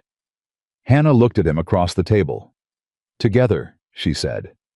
He opened the latch. The ledger was wrapped in oilcloth inside the box, same as Elias's copies had been wrapped under the stone cautious men thought alike. Caleb unfolded the cloth with hands that were steadier than he expected them to be and laid the book flat on the table. He recognized the cover immediately. Black leather red binding tape on the spine, the mine company's stamp on the lower right corner. He had seen this book in the mine office dozens of times. He had watched the foreman carry it under his arm every Friday when the safety reports were due. He opened it to the first marked page and read. Hannah read beside him, leaning in without touching him her shoulder, just close enough that he was aware of the warmth of it. She was faster than him, her eyes moving in the organized pattern of someone trained to extract information from columns and rows. She'd find the significant entries before he did, and tap the page with one finger, and he'd read that section, and then they'd move together to the next. The ledger documented everything Daniel had described in his final letter. Material orders for support. Timbers. The specifications listed were standard grade, correctly priced, correctly noted on the official purchase record. But adjacent to each entry in a second column, using a different notation system, were the actual purchase amounts, lower grade, lower cost, and the name of the company that had supplied the inferior material. The difference between the official cost and the actual cost, multiplied across 18 months of purchases, represented a number that made Hannah stop reading for a moment. $43,000, she said. He pocketed $43,000 by buying rotten timber and filing for the good price. And when the bridge failed, Caleb said, he blamed the construction crew, which was Daniel's crew. Which was your crew originally. I'd been off that contract for 4 months, but my name was on the original bid documents, and Vane made certain that's what people remembered. Hannah turned to the next marked section. This one contained the inspector's payment records not labeled as bribes, logged as consulting fees to a company that, as far as Caleb could determine, did not exist outside of this ledger. He invented a company to pay the bribes through, Hannah said. So the mine's own accounting records showed legitimate business expenses, Caleb said. Anyone auditing the books would have seen consulting fees, not payments to an inspector. But the inspector's name is still here. Daniel wrote it in the margin, in pencil. He must have cross-referenced the consulting company name against territorial business registrations, and found it wasn't registered. Caleb touched the margin note. The handwriting was small and precise, and entirely familiar. He was thorough. Hannah looked at the pencil note for a moment. She didn't say anything. She understood by now that she didn't need to say anything when there was a moment that required quiet. They worked through the rest of the ledger in just under 2 hours. When they finished, Hannah organized the pages with the account copies from beneath the stone and the shipping date records she'd been keeping since the first day, and she laid the full sequence out on the table and walked through it aloud, the way she said she used to practice testimony with her father. "The ledger proves the inferior materials," she said, moving through the sequence with her finger. "Elias's records prove the illegal water usage. Owen's testimony places the ledger removal at the night of the explosion. Rusk's statement confirms he was paid to suppress Caleb's reports. The shipping marks prove the explosives weren't in Caleb's possession before his arrest. And Vane's own behavior at the bridge." She paused. His admission that Elias's death was not an accident witnessed by Owen, Caleb, and a wounded sheriff is the piece that ties intent to outcome. "He didn't quite admit it directly," Caleb said. "He said Elias learned the hard way that Red Hollow was his town. In response to my direct question about a death officially listed as a riding accident." She looked at him. "A circuit court judge will understand what that sentence means." Caleb looked at the organized evidence on the table. 3 years. This was what 3 years looked like, laid flat on a table in a ranch cabin at midnight. Pages, dates, columns of numbers, a dead man's margin notes in pencil, a 17-year-old's recollection, a sheriff's belated conscience. It was both more and less than he'd imagined. More because seeing it assembled made it real in a way that carrying it alone inside his chest never had. Less because it was still just paper, and paper had to survive lawyers and delays and men who had reasons to want it to disappear. "The judge arrives in 4 days," he said. "3 now," Hannah said. She was looking at the window, which had gone from dark to the particular shade of gray that preceded dawn without him noticing. "It's past midnight." He had not slept. She had not slept. They had been working for, he calculated, approximately 22 hours straight, excluding the 4 hours she'd taken the night before. "You should rest," he said. "So should you." "I'll keep watch, Caleb." She said his name in the particular tone she'd developed over 3 days, the one that meant she was about to say something factually accurate that he was not going to enjoy hearing. "Vane is in the Red Hollow jail. His men are either in custody gone or unwilling to act without him standing behind them. The engineer doesn't have authority to move on the spring without Vane's direct order. There is no immediate threat in the next 5 hours." She paused. "Sleep. I need you functional tomorrow." He looked at her. "I need us both functional," she said. He slept. He woke 2 hours later to the sound of hoofbeats on the lower trail, and he was on his feet with his knife out before he was fully conscious. And then he heard Ruth Bell's voice calling up from the gate, and he put the knife away and woke Hannah with a word. Ruth had ridden out in the pre-dawn dark on a horse that was too old for that kind of travel, which meant what she was carrying was urgent. She came through the cabin door with the particular purposeful energy of a woman who has been awake all night doing things that needed doing. "Vane's lawyer arrived from Denver," she said before she'd fully sat down. "He rode in at midnight. He's already filed a motion with the town clerk claiming the arrest was improper because Rusk was acting outside his authority in arresting his own employer." Hannah looked at Caleb. "Can he do that?" Owen asked. He'd slept in the small back area of the cabin and emerged at Ruth's voice, looking startled and young. "Not successfully," Hannah said. "Rusk wasn't acting as Vane's employee when he made the arrest. He was acting as sheriff. But the motion will create delay, which is the point." She looked at Ruth. "What else?" "Vane's engineer left town this morning, headed north." Ruth folded her hands in her lap. "With 3 wagons." "The spring." Caleb was already at the door. "How long ago?" he said. 2 hours, maybe less. I came as fast as I could. 2 hours, 3 wagons. The route to the Upper Spring diversion point was longer by the main trail, longer than the cut route Caleb knew, but 3 wagons couldn't take the cut route. "If they left 2 hours ago by the main trail," he said, working it, "they're still 40 minutes from the diversion point." "We can get ahead of them," Hannah said. She was already putting on her boots. "Not with wagons. On horseback, yes." "What do we do when we get there?" Owen asked. "We stand between them and the spring," Hannah said, "and we make it very clear that any interference with the water channel is interference with private property under an active territorial deed." She looked at Caleb. "And we make sure they understand that we have documentation of everything, and that the circuit judge arrives in 3 days, and that anyone who acts on Vane's orders today will be named in the formal complaint." They're not going to care about a complaint, Owen said. No, Hannah agreed. But they'll care about Caleb. Caleb looked at her. You're intimidating, she said simply. Use it. They rode hard. Caleb took the cut route and pushed both horses faster than was entirely safe, and Hannah kept up without complaint, and Owen followed on his spotted horse, with his jaw set and his eyes on the trail. The morning heat was already building. It was going to be another brutal day, and the dry air tasted like dust and distance. They reached the upper spring diversion point, with 15 minutes to spare. Caleb positioned himself in the center of the trail. Hannah and Owen flanked him on either side, slightly behind, which was not what he'd intended, but was clearly what she'd decided. The engineer's wagons came around the north bend and stopped. The engineer was a compact man named Ferris, who wore his professionalism like armor. He looked at the three people blocking the trail, and then looked specifically at Caleb and went through an internal calculation that was visible on his face. Mr. Mercer, Ferris said.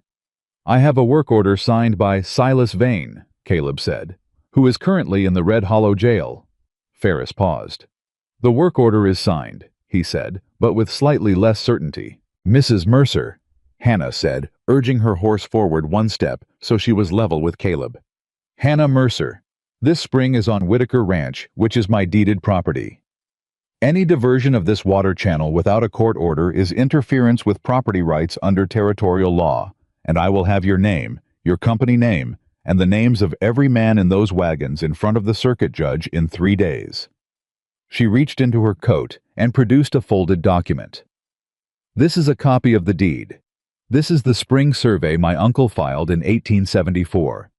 And this is a letter I wrote this morning addressed to the Territorial Land Commissioner, describing this diversion attempt, which Ruth Bell is currently carrying to the telegraph office in Red Hollow. She didn't have the last document. Ruth was already back at the boarding house resting her horse. But Ferris didn't know that. Ferris looked at the documents. He looked at Caleb. He looked at his wagons at the men in them, and then back at Caleb again. I'll need to consult with, he began. Vane is unavailable, Caleb said. You know that. His lawyer filed a procedural motion at midnight that will not be resolved before the circuit judge arrives, Hannah said. Which means for the next 3 days, there is no legal authority ordering this diversion. Which means if you proceed on your own judgment with your own name attached. A long silence. Pack it up, Ferris said to his men. The wagons turned around. Caleb let out a slow breath. Owen made a sound beside him that was something between a laugh and a gasp. She bluffed him, he said very quietly. She gave him an accurate legal analysis, Caleb said. The letter to the land commissioner will be written and sent as soon as we get back, Caleb said. Owen looked at Hannah with the expression of someone recalibrating their understanding of what adults were capable of. She's something, he said. Yes, Caleb agreed. They rode back to the ranch, and Hannah wrote the letter to the land commissioner, and Caleb wrote it down to Ruth in the afternoon, and Ruth sent it by the afternoon telegraph. And then, for the first time in what felt like a very long time, there was nothing immediate to do. The ranch was intact. The spring was running. The evidence was secured. The judge was 3 days out. Caleb repaired the water trough that had been smashed on the first night, not because it was urgent, but because his hands needed work when his mind was running. He cut the boards and fitted the joints, and drove the pegs with steady, focused movements, and Hannah came and sat on the fence rail nearby with a cup of coffee and watched him without saying anything for a while. Then she said, "When this is over," he kept working, "and the judge has ruled, and the deed is confirmed, and Vane is in front of a court. What do you want?" He paused. Not because he didn't have an answer, but because the question had not been asked of him in so long that his mind didn't know initially which direction to move in. "I want my brother's name cleared," he said. "It will be. The ledger does that. I want Daniel's children to know what he did, that he found the evidence and hid it, and it survived. He fitted the next board. I want Clara, his widow, to know he didn't die because of me." "She'll know," Hannah said. "I'll write to her myself if you want." He looked up at her. "I'm good at letters," she said. "My uncle taught me." She held his gaze. What else? He went back to the trough. He drove 3 pegs before answering. I don't know, he said. I've spent 3 years wanting one specific thing. I don't have a version of what comes after it. Hannah was quiet for a moment. I had that problem when I left Missouri, she said. I'd spent 2 years wanting to get out, and when I finally did, I was on a wagon headed west before I'd thought clearly about what I was headed toward. She looked at the mountains. Then my uncle left me this, and I had a destination, but the destination turned out to be more complicated than the map suggested. Most things are. Yes. She looked at him. You're good at this ranch. You know things about this land, the trail, the spring, the timber that would take most men years to learn. My uncle's deed covers a lot of ground, and there's more of it than I can manage alone. Caleb kept working. He kept his voice neutral. What are you saying? I'm saying that when the legal situation is resolved, the marriage is ours to do whatever we choose with, Hannah said. That's the honest truth, and I think you deserve to hear it plainly. Judge Cole married us under a legal provision. That provision served its purpose. What happens next is our decision, not the law's. He set down the hammer. He turned to look at her on the fence rail. If you want to leave, she said carefully, I will not make it difficult. You'll have whatever portion of the outcome you've earned, which is considerable, and I'll find a way to manage the ranch on my own terms. She paused. But if you want to stay. Hannah. She stopped. He said her name like he was placing it somewhere careful, like it was something he'd been carrying with a light grip because he hadn't been sure how long he'd be allowed to hold it. I haven't wanted to stay anywhere in 3 years, he said. I haven't let myself. He looked at the trough he'd been building. The morning after we arrived here, I woke up before dawn to check the trail, and when I came back and saw the lamp in the cabin window, he stopped. What? Hannah said. I thought that's a light someone left on for me. He said it quietly without ornamentation. I don't know how long it's been since I had that thought about a place. Hannah's hands were very still around her coffee cup. It was cold last night, she said. I left it burning so you could see the path back. I know, he said. That's what made it that thought and not a different one. The silence between them was the kind that had weight and warmth in it, that pressed in from both sides with the feeling of something that had been building across days of work and difficulty and honesty and was now at the point where it needed to be named, or it would start to cost them both something. Stay, Hannah said. Not a question, not a request. A statement offered plainly by a woman who had come to understand that plain statements cost less than elaborate ones and meant considerably more. Caleb picked up the hammer. I'll finish the trough, he said. And she understood what that meant because she'd been listening to him long enough to know that when Caleb Mercer answered a question with an action, the action was the answer. She stayed on the fence rail until he was done. They ate dinner that evening with Owen at the table, and Ruth arrived in the late afternoon having made the ride back up because she said she wasn't going to sit in town and wonder, and so there were 4 of them, and Ruth had brought provisions and a rhubarb pie that had survived the ride in a condition that was optimistic but genuine, and Owen ate 3 pieces without appearing to slow down at any point. Ruth told them what Red Hollow was saying. The town was divided but differently than before. Before the division had been believe vain or quietly suspect something was wrong, but say nothing.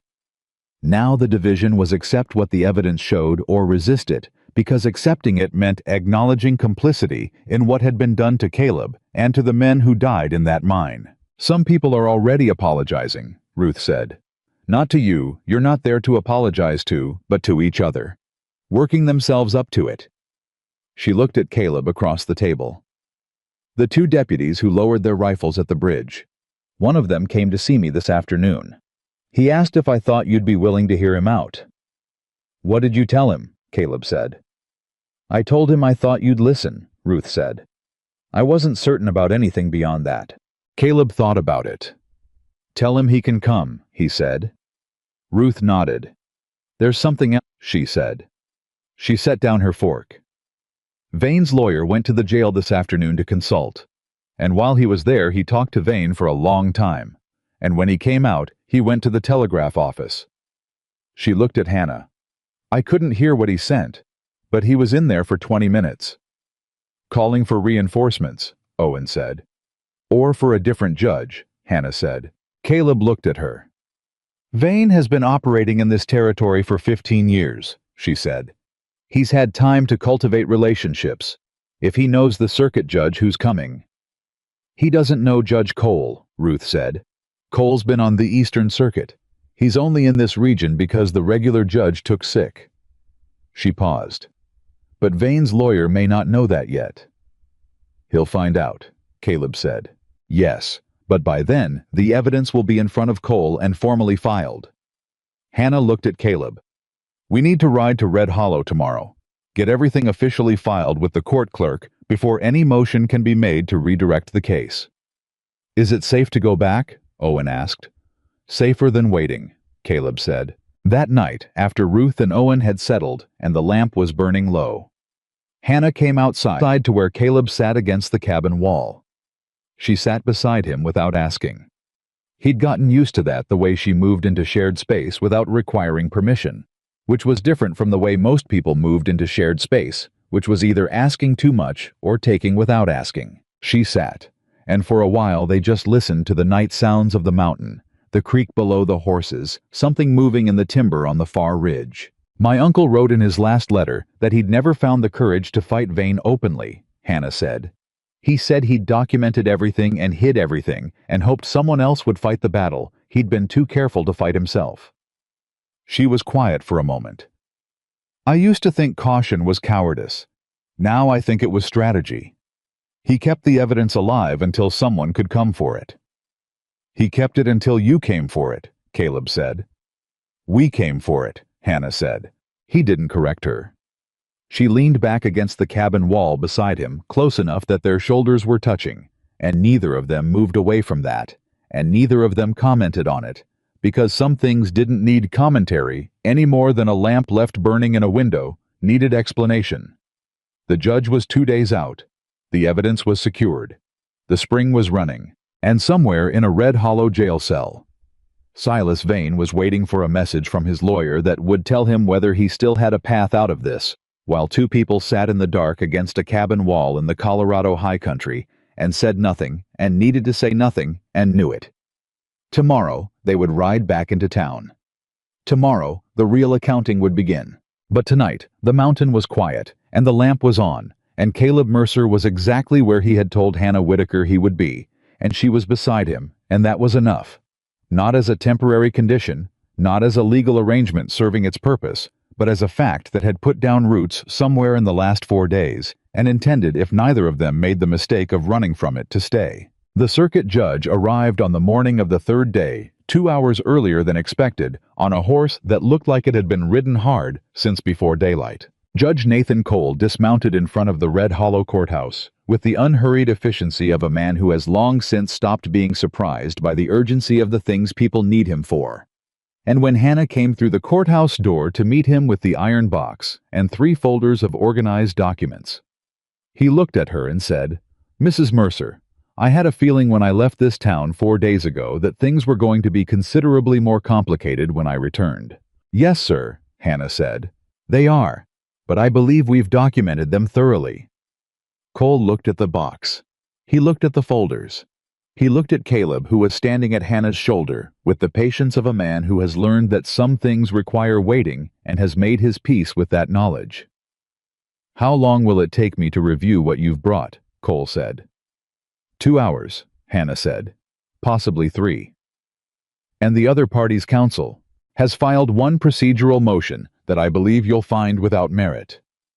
Cole almost smiled. It was the same almost smile he'd shown in the town square when he'd confirmed the territorial provision. "All right," he said. "Let's begin."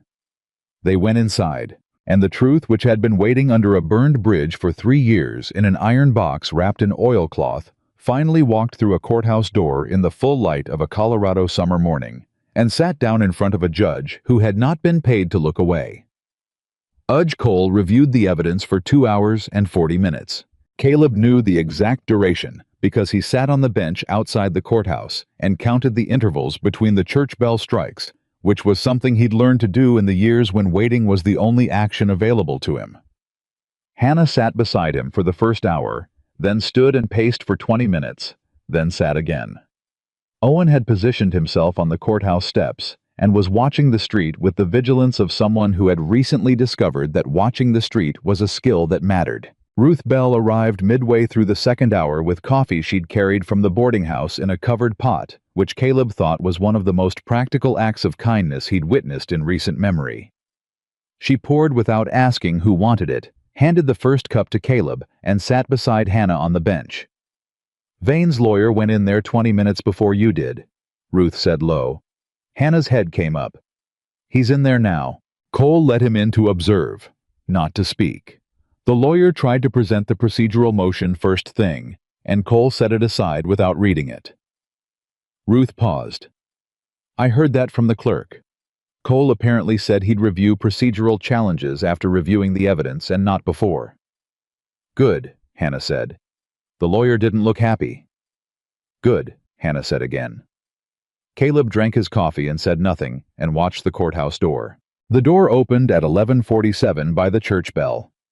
The clerk came out first, then Vane's lawyer, whose expression had the tight, carefully controlled quality of a man who had lost something he'd expected to keep and was already constructing the appeal in his head.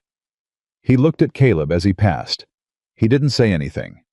He walked to the hotel at a pace that was not quite fast enough to be called fleeing. Then Judge Cole appeared in the doorway and looked at Hannah. "Mrs. Mercer," he said, "I'd like you and your husband inside, please." They went in. Cole had the evidence laid across the long table in the main chamber, organized annotated in his own hand at several points, with small strips of paper marking specific pages. He stood at the head of the table with his hands behind his back, and the expression of a man who has fully processed something and is now prepared to act on it without equivocation. "I've reviewed the company ledger, the water rights records, the shipping documentation, the signed statement from Sheriff Rusk, and the copies of your uncle's account files," he said. "I've also reviewed the formal complaint filed by Mr. Vane's attorney, which argues that the arrest was procedurally improper and that the evidence was obtained without lawful authority." He paused. "I'm going to address the attorney's motion first, because it shouldn't take long." Caleb watched Cole's face. "The arrest was made by a sitting sheriff in response to witnessed events," Cole said. "The evidence was recovered from private property by the property owner, which is Mrs. Mercer, and from a gorge adjacent to that property. No unlawful search was conducted. The motion is dismissed." He said it the way you say something that was never genuinely in question. "Now, to the substantive matters." Cole turned to the ledger. "The falsification of material records in this document represents fraud against the Red Hollow Mining Company's investors, against the Territorial Inspection System, and against the men who worked the mine under conditions the records show were known to be unsafe." He spoke precisely without drama, which made the words hit harder rather than softer. "The explosion that killed 12 workers in this mine 3 years ago was a foreseeable result of deliberate cost-cutting measures concealed through systematic falsification. This is not ambiguous. The ledger is not ambiguous." He looked at Caleb directly. "The charges previously alleged against Caleb Mercer: destruction of property, theft of company materials, conspiracy against mining operations, are vacated. All of them. Effective immediately." He paused. "For the record, and because I believe it should be said plainly in a room where it can be documented, the evidence suggests that Mr. Mercer was reporting safety violations accurately and was systematically discredited to protect the men responsible for those violations. He was not treated justly by this community. He should have been." The room was very quiet. Caleb had imagined this moment in various forms across 3 years of mountain winters and failed attempts and doors that wouldn't open. He had imagined it as relief, as vindication, as something that would finally close a door that had been swinging open since the day of the explosion. What it actually felt like was quieter than that.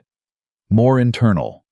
Like a weight that had been pressing so long, it had become part of the architecture of how he stood, and now it was lifting, and the absence of it was going to take some time to understand.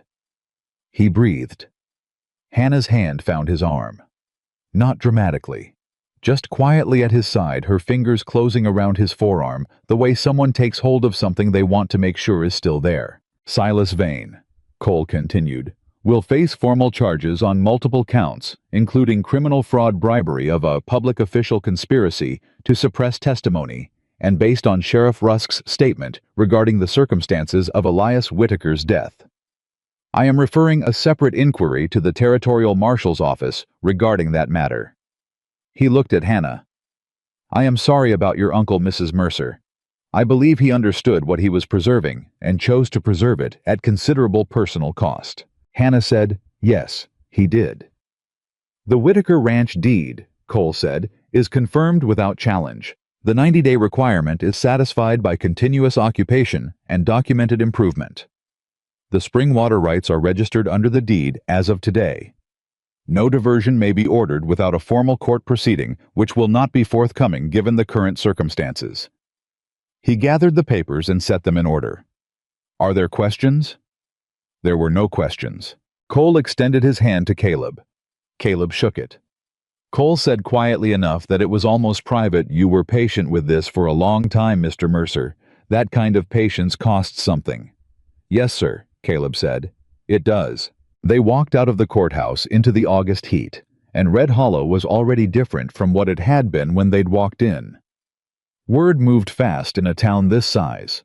The clerk had probably told 2 people on his way to the water pump, and those 2 had told 4 more, and now small clusters of people stood on the boardwalks with the particular body language of those who are discussing news that requires them to reconsider things they'd settled into believing. Some of them looked at Caleb with the new expression, not the old fear, not quite comfort yet, but the uncertain renegotiation happening in real time in their faces. One of the mining deputies from the bridge, the first one who had lowered his rifle, stepped off the boardwalk and put himself in Caleb's path. He was a broad man in his 40s named Cord, and he stood with his hat in his hands, which was not a posture that came naturally to him. Mr. Mercer, he said. I owe you. Cord, Caleb said. The man stopped. You lowered your rifle when it mattered, Caleb said. I saw it. He paused. That's the beginning of something better than what came before it. Don't waste it. Cord nodded. He couldn't quite find words. He stepped back and put his hat on and walked away with the slightly stunned look of a man who had prepared for a harder conversation and found something he didn't have the vocabulary for yet. Owen had gone ahead to Ruth's boarding house to tell her the outcome, and Hannah was beside Caleb on the main street, and they walked together toward the boarding house without hurrying, and the town moved around them, not away from them, not quite toward them, but differently than before. Ruth was crying when they came through the door. Not the soft kind of crying, but the honest kind, the kind that comes from a place too long, held too tight, and she pressed her hands against Caleb's face. She was shorter than him by nearly 2 feet, and had to reach up to do it, and she said, My boy always knew it wasn't you. He said so. The morning of the blast he said Caleb Mercer is the one person who tried to stop this, and I am going to say that in front of every living soul in this territory, until someone listens. Caleb put his hands over hers. He didn't speak. He didn't need to. Ruth pulled him into an embrace that was fierce and brief and entirely maternal, and then she released him and straightened and said, Sit down, all of you, I have lunch. They sat. And that was the thing. Nobody had written into any of Caleb's imagined versions of this moment that what came after vindication, immediately after, was lunch at Ruth Bell's table with Owen eating too fast, and Hannah organizing the papers back into their folders, and Ruth moving between the kitchen and the table with a competence that made the whole thing feel less like a landmark moment and more like a Tuesday, and how that ordinariness was the most healing thing it could have possibly been. The afternoon brought 2 things Caleb had not anticipated. The first was a visit from 3 families whose men had died in the mine explosion. They came together, which told him they'd planned it, discussed it, agreed on it before coming. The Hadley family, the Pryor family, and a widow named Esther Morse, who had lost both a husband and a brother-in-law in the same blast. They knocked on Ruth's door, and Ruth let them in and looked at Caleb with a question in her expression, and he nodded. They sat across the table from him, and none of them seemed certain who should speak first, so Caleb spoke first. I know what you believed, he said. I'm not going to tell you that you were wrong to believe it, because Vane built the story well, and there was no counter-evidence available to you. I'm going to tell you what happened, and then I'm going to answer whatever you ask me, and you can decide what to do with the answers. He told them. All of it. The safety reports. The foreman's dismissals.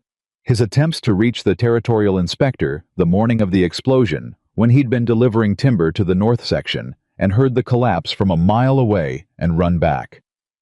He told them about finding Daniel. He told them about the days after when Vane's story had spread so fast and so completely that by the time Caleb could speak, no one would hear him. He did not minimize his part. "I should have done more," he said. "I filed the reports and I believed the inspection process would work, and I was wrong to believe that. I should have walked into that mine and told every man to leave and dealt with the consequences of that later." He said it the same way he'd said it to Hannah across the dinner table, flat and undeflected. "I carry that. That part is mine regardless of everything else." Esther Morse looked at him for a long time. Then she said, "My husband came home the night before the blast and told me a man named Mercer had filed the third safety report. He said at least somebody's trying." She folded her hands on the table. "I forgot that part for 3 years because it was easier to have someone to be angry at than to accept that a powerful man just decided their lives weren't worth the cost of good timber. The Pryorson 15, old enough to have carried this for 3 years, said, 'Did it hurt when they beat you in town after?'" Caleb looked at the boy. "Yes," he said. "Did you want to hurt them back?" "Yes." "Why didn't you?" "Because hurting them wouldn't have told the truth," Caleb said. "And the truth was the only thing that mattered." The boy nodded slowly. He was working something out behind his eyes.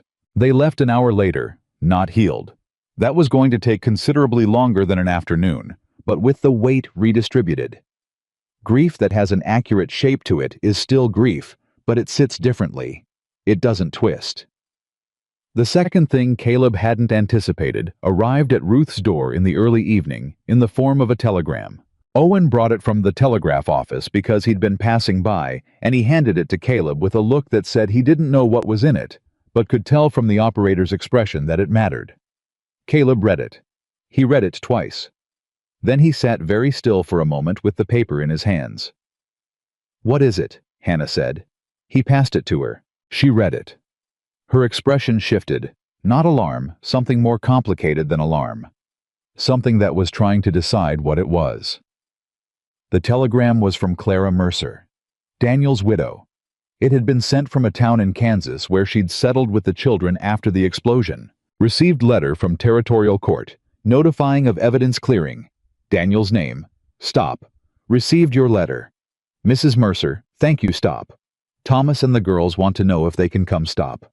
I need to hear it from Caleb, stop. Please respond, stop. Caleb stood up. He walked outside. Hannah gave him 3 minutes. Then she came out and stood beside him. "Thomas is the youngest," Caleb said. "He was 4 when Daniel died. He won't remember me." "He'll know you," Hannah said. "That's not the same thing." "No," she agreed. "It isn't. But it's a beginning." She paused. "What are you afraid of?" He didn't answer immediately. "That I'll look at them," he said finally, "and see Daniel looking back, and I won't." He stopped. "You won't be able to hold it together," Hannah said. "Yes, Caleb." She waited until he looked at her. "Fall apart in front of Daniel's children. Let them see that their father mattered enough to break you a little. That is not weakness. That is the most honest thing you could give them." He looked at her for a long moment. Then he went back inside and wrote the telegram response himself. "Clara, stop. Come, stop. There is room, stop. Caleb." He handed it to Owen, who ran it to the telegraph office, and then he sat back down at Ruth's table and put his elbows on his knees and his hands over his face, and stayed like that for a while, and nobody in the room, not Ruth, not Hannah, not Owen. When he came back, said a single word, because they understood that some processes need silence, the way wounds need air. When he came back up, his eyes were red at the edges, and his jaw was set, and his voice was entirely steady. "We should get back to the ranch," he said. "Yes," Hannah said.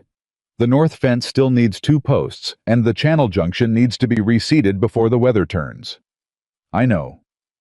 "And I told Owen I'd start teaching him the upper trail survey so he can manage the supply runs without needing me to." "Caleb?" Hannah said. He stopped. We can do all of that, she said. And we will. But first, she reached into her coat and produced a small thing which she set on the table between them. It was the wooden horse he'd carved on the first night, the one he'd put in his pocket, the one she'd seen him working on in the dark, and said the words that had stayed with him since. You're still the person who made them. That part of you has been waiting out 3 years of very hard living, and it's still here. You left it on the windowsill this morning, she said. I think you meant to bring it. He picked it up. He turned it in his hands, the small legs, the careful mane, the body he'd shaped from a scrap piece of pine in the dark, on the first night when he'd had no idea what the next morning would look like. Thomas will want something to hold on to when he comes, Hannah said. Something that tells him who you are before you have to find the words. He closed his hand around the horse. He nodded once. They rode back to the ranch in the long gold light of the late afternoon, and the mountains were the particular color they went in August, just before the sun dropped behind the western ridge, amber and deep shadow, and the kind of blue that only exists at altitude. Caleb rode ahead as he usually did on the steeper sections, and Hannah rode behind him, and Owen came last, and the three of them moved up the trail with the efficiency of people who have made this particular journey enough times to know where each other will be without looking. They worked through the evening. Caleb reset the north fence posts, while Hannah reconciled the final deed paperwork at the table. Owen cleaned the tack and organized the tool shed and managed to break one handle on a rake, which he confessed immediately, and which Caleb responded to by handing him the spare handle and showing him how to seat it properly, which was not the response Owen had been braced for, and which shifted something in the boy's posture, a small relaxation, a small claim on belonging. After dinner, Ruth had stayed through the evening and was reading in the corner chair that had apparently become her corner chair over the course of the week. Owen had gone to sleep in the back with the uncomplicated swiftness of the young and the recently exhausted. The ranch was quiet. Caleb came in from the last check of the horses and found Hannah on the porch step with a cup of tea, looking at the stars. He sat beside her, his place on the step, which had also become a fixed thing over the course of the week, in the way that places become fixed when people keep returning to them. 3 weeks until Clara comes, Hannah said. If the Kansas roads are clear, Caleb said, they'll manage. Thomas has never ridden more than a day's travel. He's Daniel's boy, Hannah said. He'll manage. Caleb looked at the stars. I want to rebuild the bridge, he said. The one above the gorge. Not the burned one that's too far gone. But there's a crossing point half a mile north where the gorge narrows. If I put a sound bridge there, the ranchers on the upper plateau have a direct route to town that cuts 2 days off the supply run. That's a significant project. It would take most of the fall. Owen could help. He's got good hands and he learns fast. He paused. I'd need to hire 2 more men for the heavy work. We can afford 2 men, Hannah said. The bridge wouldn't generate income. It would be there. Some things should just be there, Hannah said. Bridges included. He looked at her. You're not going to argue about the budget. Not tonight, she said. Ask me again when I've done the fall accounts. He almost smiled. It was the same almost smile that had been getting incrementally closer to an actual smile across the course of the past week, with each iteration arriving a little more completely than the last. The night's sounds settled around them. The creek, the horses, the mountain going quiet in the way it did after midnight, when everything that moved by heat had stopped moving, and everything that moved by dark hadn't started yet. Hannah set down her tea. She reached into her dress pocket and produced something that caught the starlight, a ring roughly made clearly hand-forged iron, rather than silver, with a texture that spoke of hammerwork rather than casting. Caleb went still. I found it this morning, she said. On the windowsill, next to where the horse had been. He'd put it there. He hadn't made a plan about it. He'd finished it the night before while Hannah was asleep and put it on the windowsill, because he hadn't known what else to do with it and hadn't been ready to say what it was for. And then they'd had the courthouse and the families and the telegram, and the day had moved too fast for him to find the moment. The iron is from the bridge support, he said. The burned section. I pulled a piece of it out of the gorge when we were there. He looked at the ring in her hand. I didn't know what to do with it at first. It seemed wrong to throw it away. It seemed wrong to keep it as what it was. "So you made it into something else," Hannah said.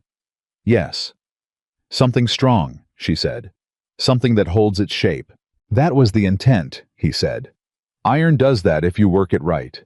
If you let it be what it wants to be instead of forcing it into what you expected." Hannah looked at the ring for a moment. Then she looked at him.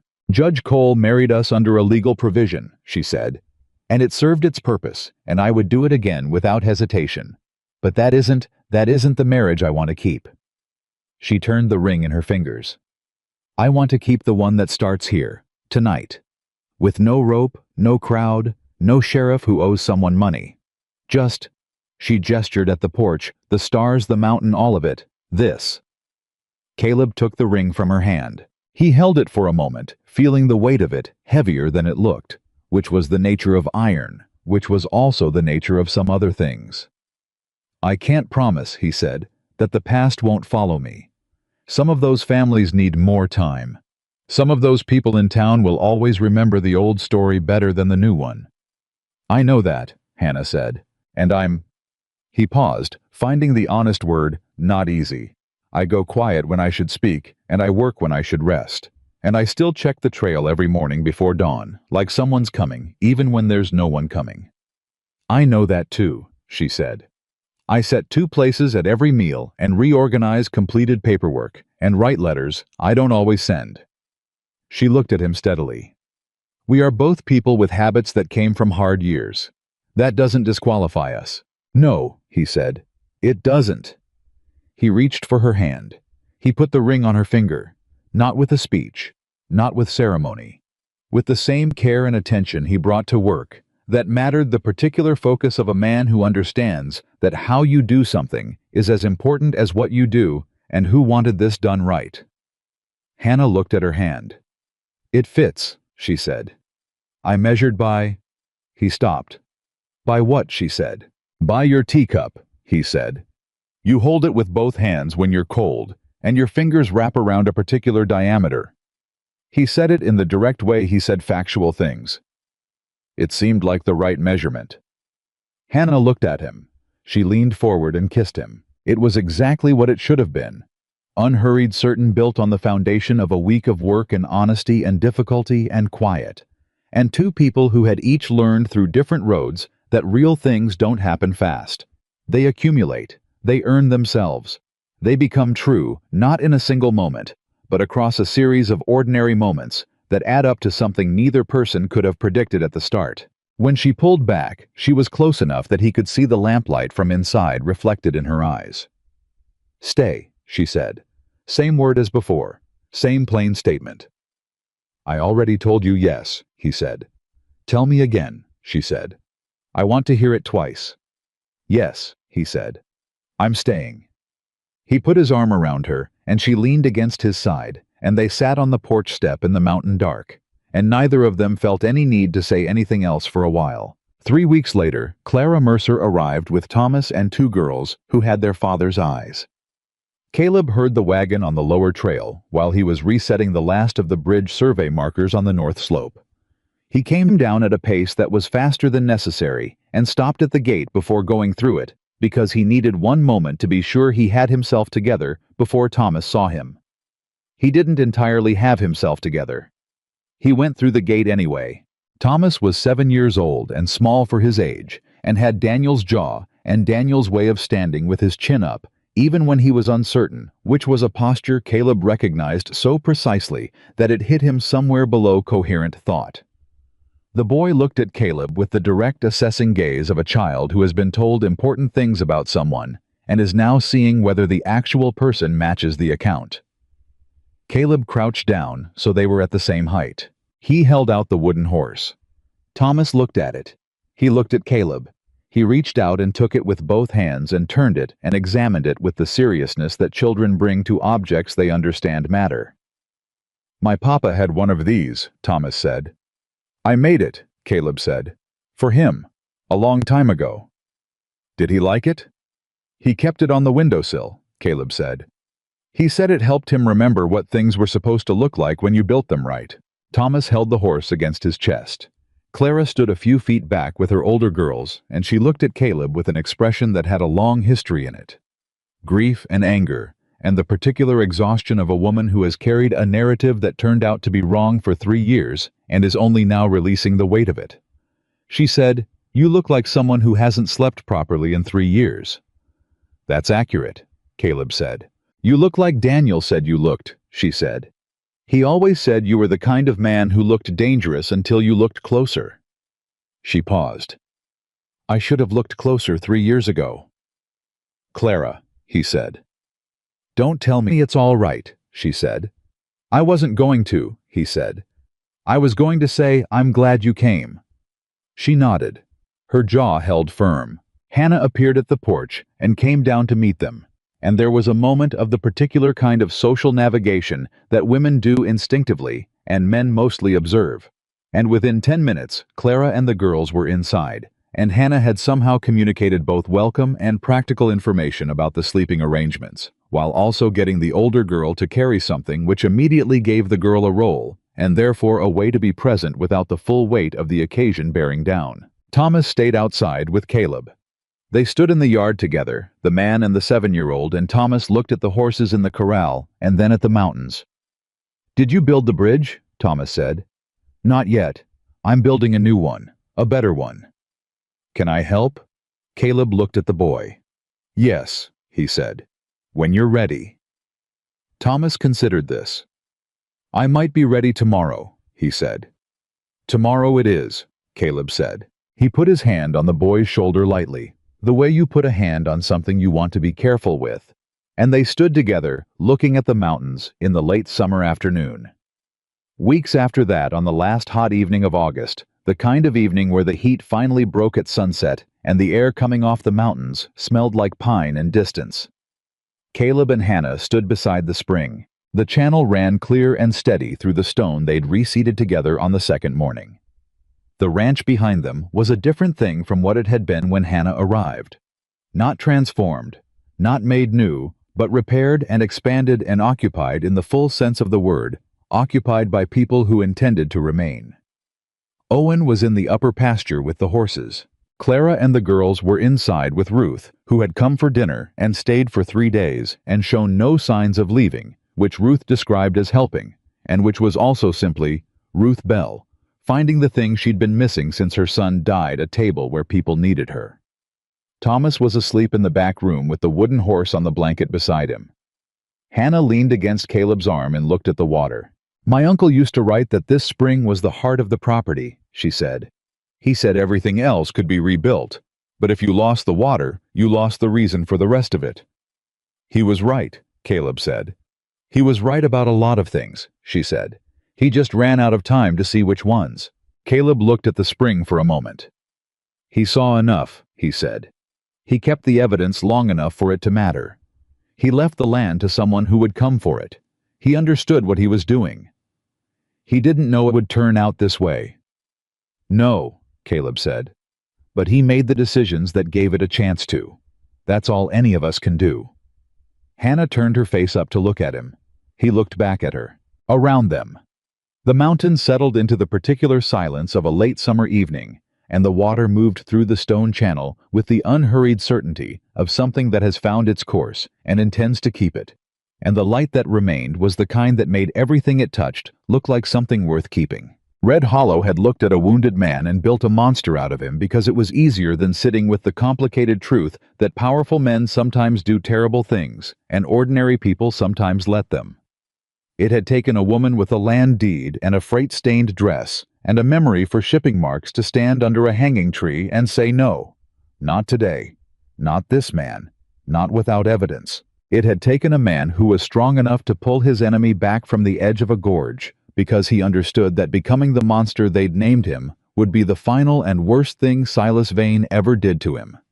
It had taken a boy who was tired of carrying a secret, a widow who had kept her faith in a man everyone else condemned, a sheriff who found his courage one day too late and spent it anyway, and a woman named Elias's niece, who came west in dirty boots and married a man under a rope and meant every single word she said. The deed was confirmed. The spring was running. The bridge was going up. And in the last light of that August evening, a mountain cowboy who had spent 3 years being defined by what a powerful man needed him to be, stood beside the woman he had chosen, and the water moved past them, and the mountains held still above them, and for the first time in a very long time, the future looked like something he was willing to walk toward. Not because it was certain, not because the hard things were finished, but because he was no longer walking alone, and because the person walking beside him had looked at everything. He was. The scars, the silence, the grief, the stubbornness, the years of fighting without winning, and had said, "Stay." And he had. And that was enough. And it was more than enough. And it was the truest thing that had happened in Red Hollow in a very long time.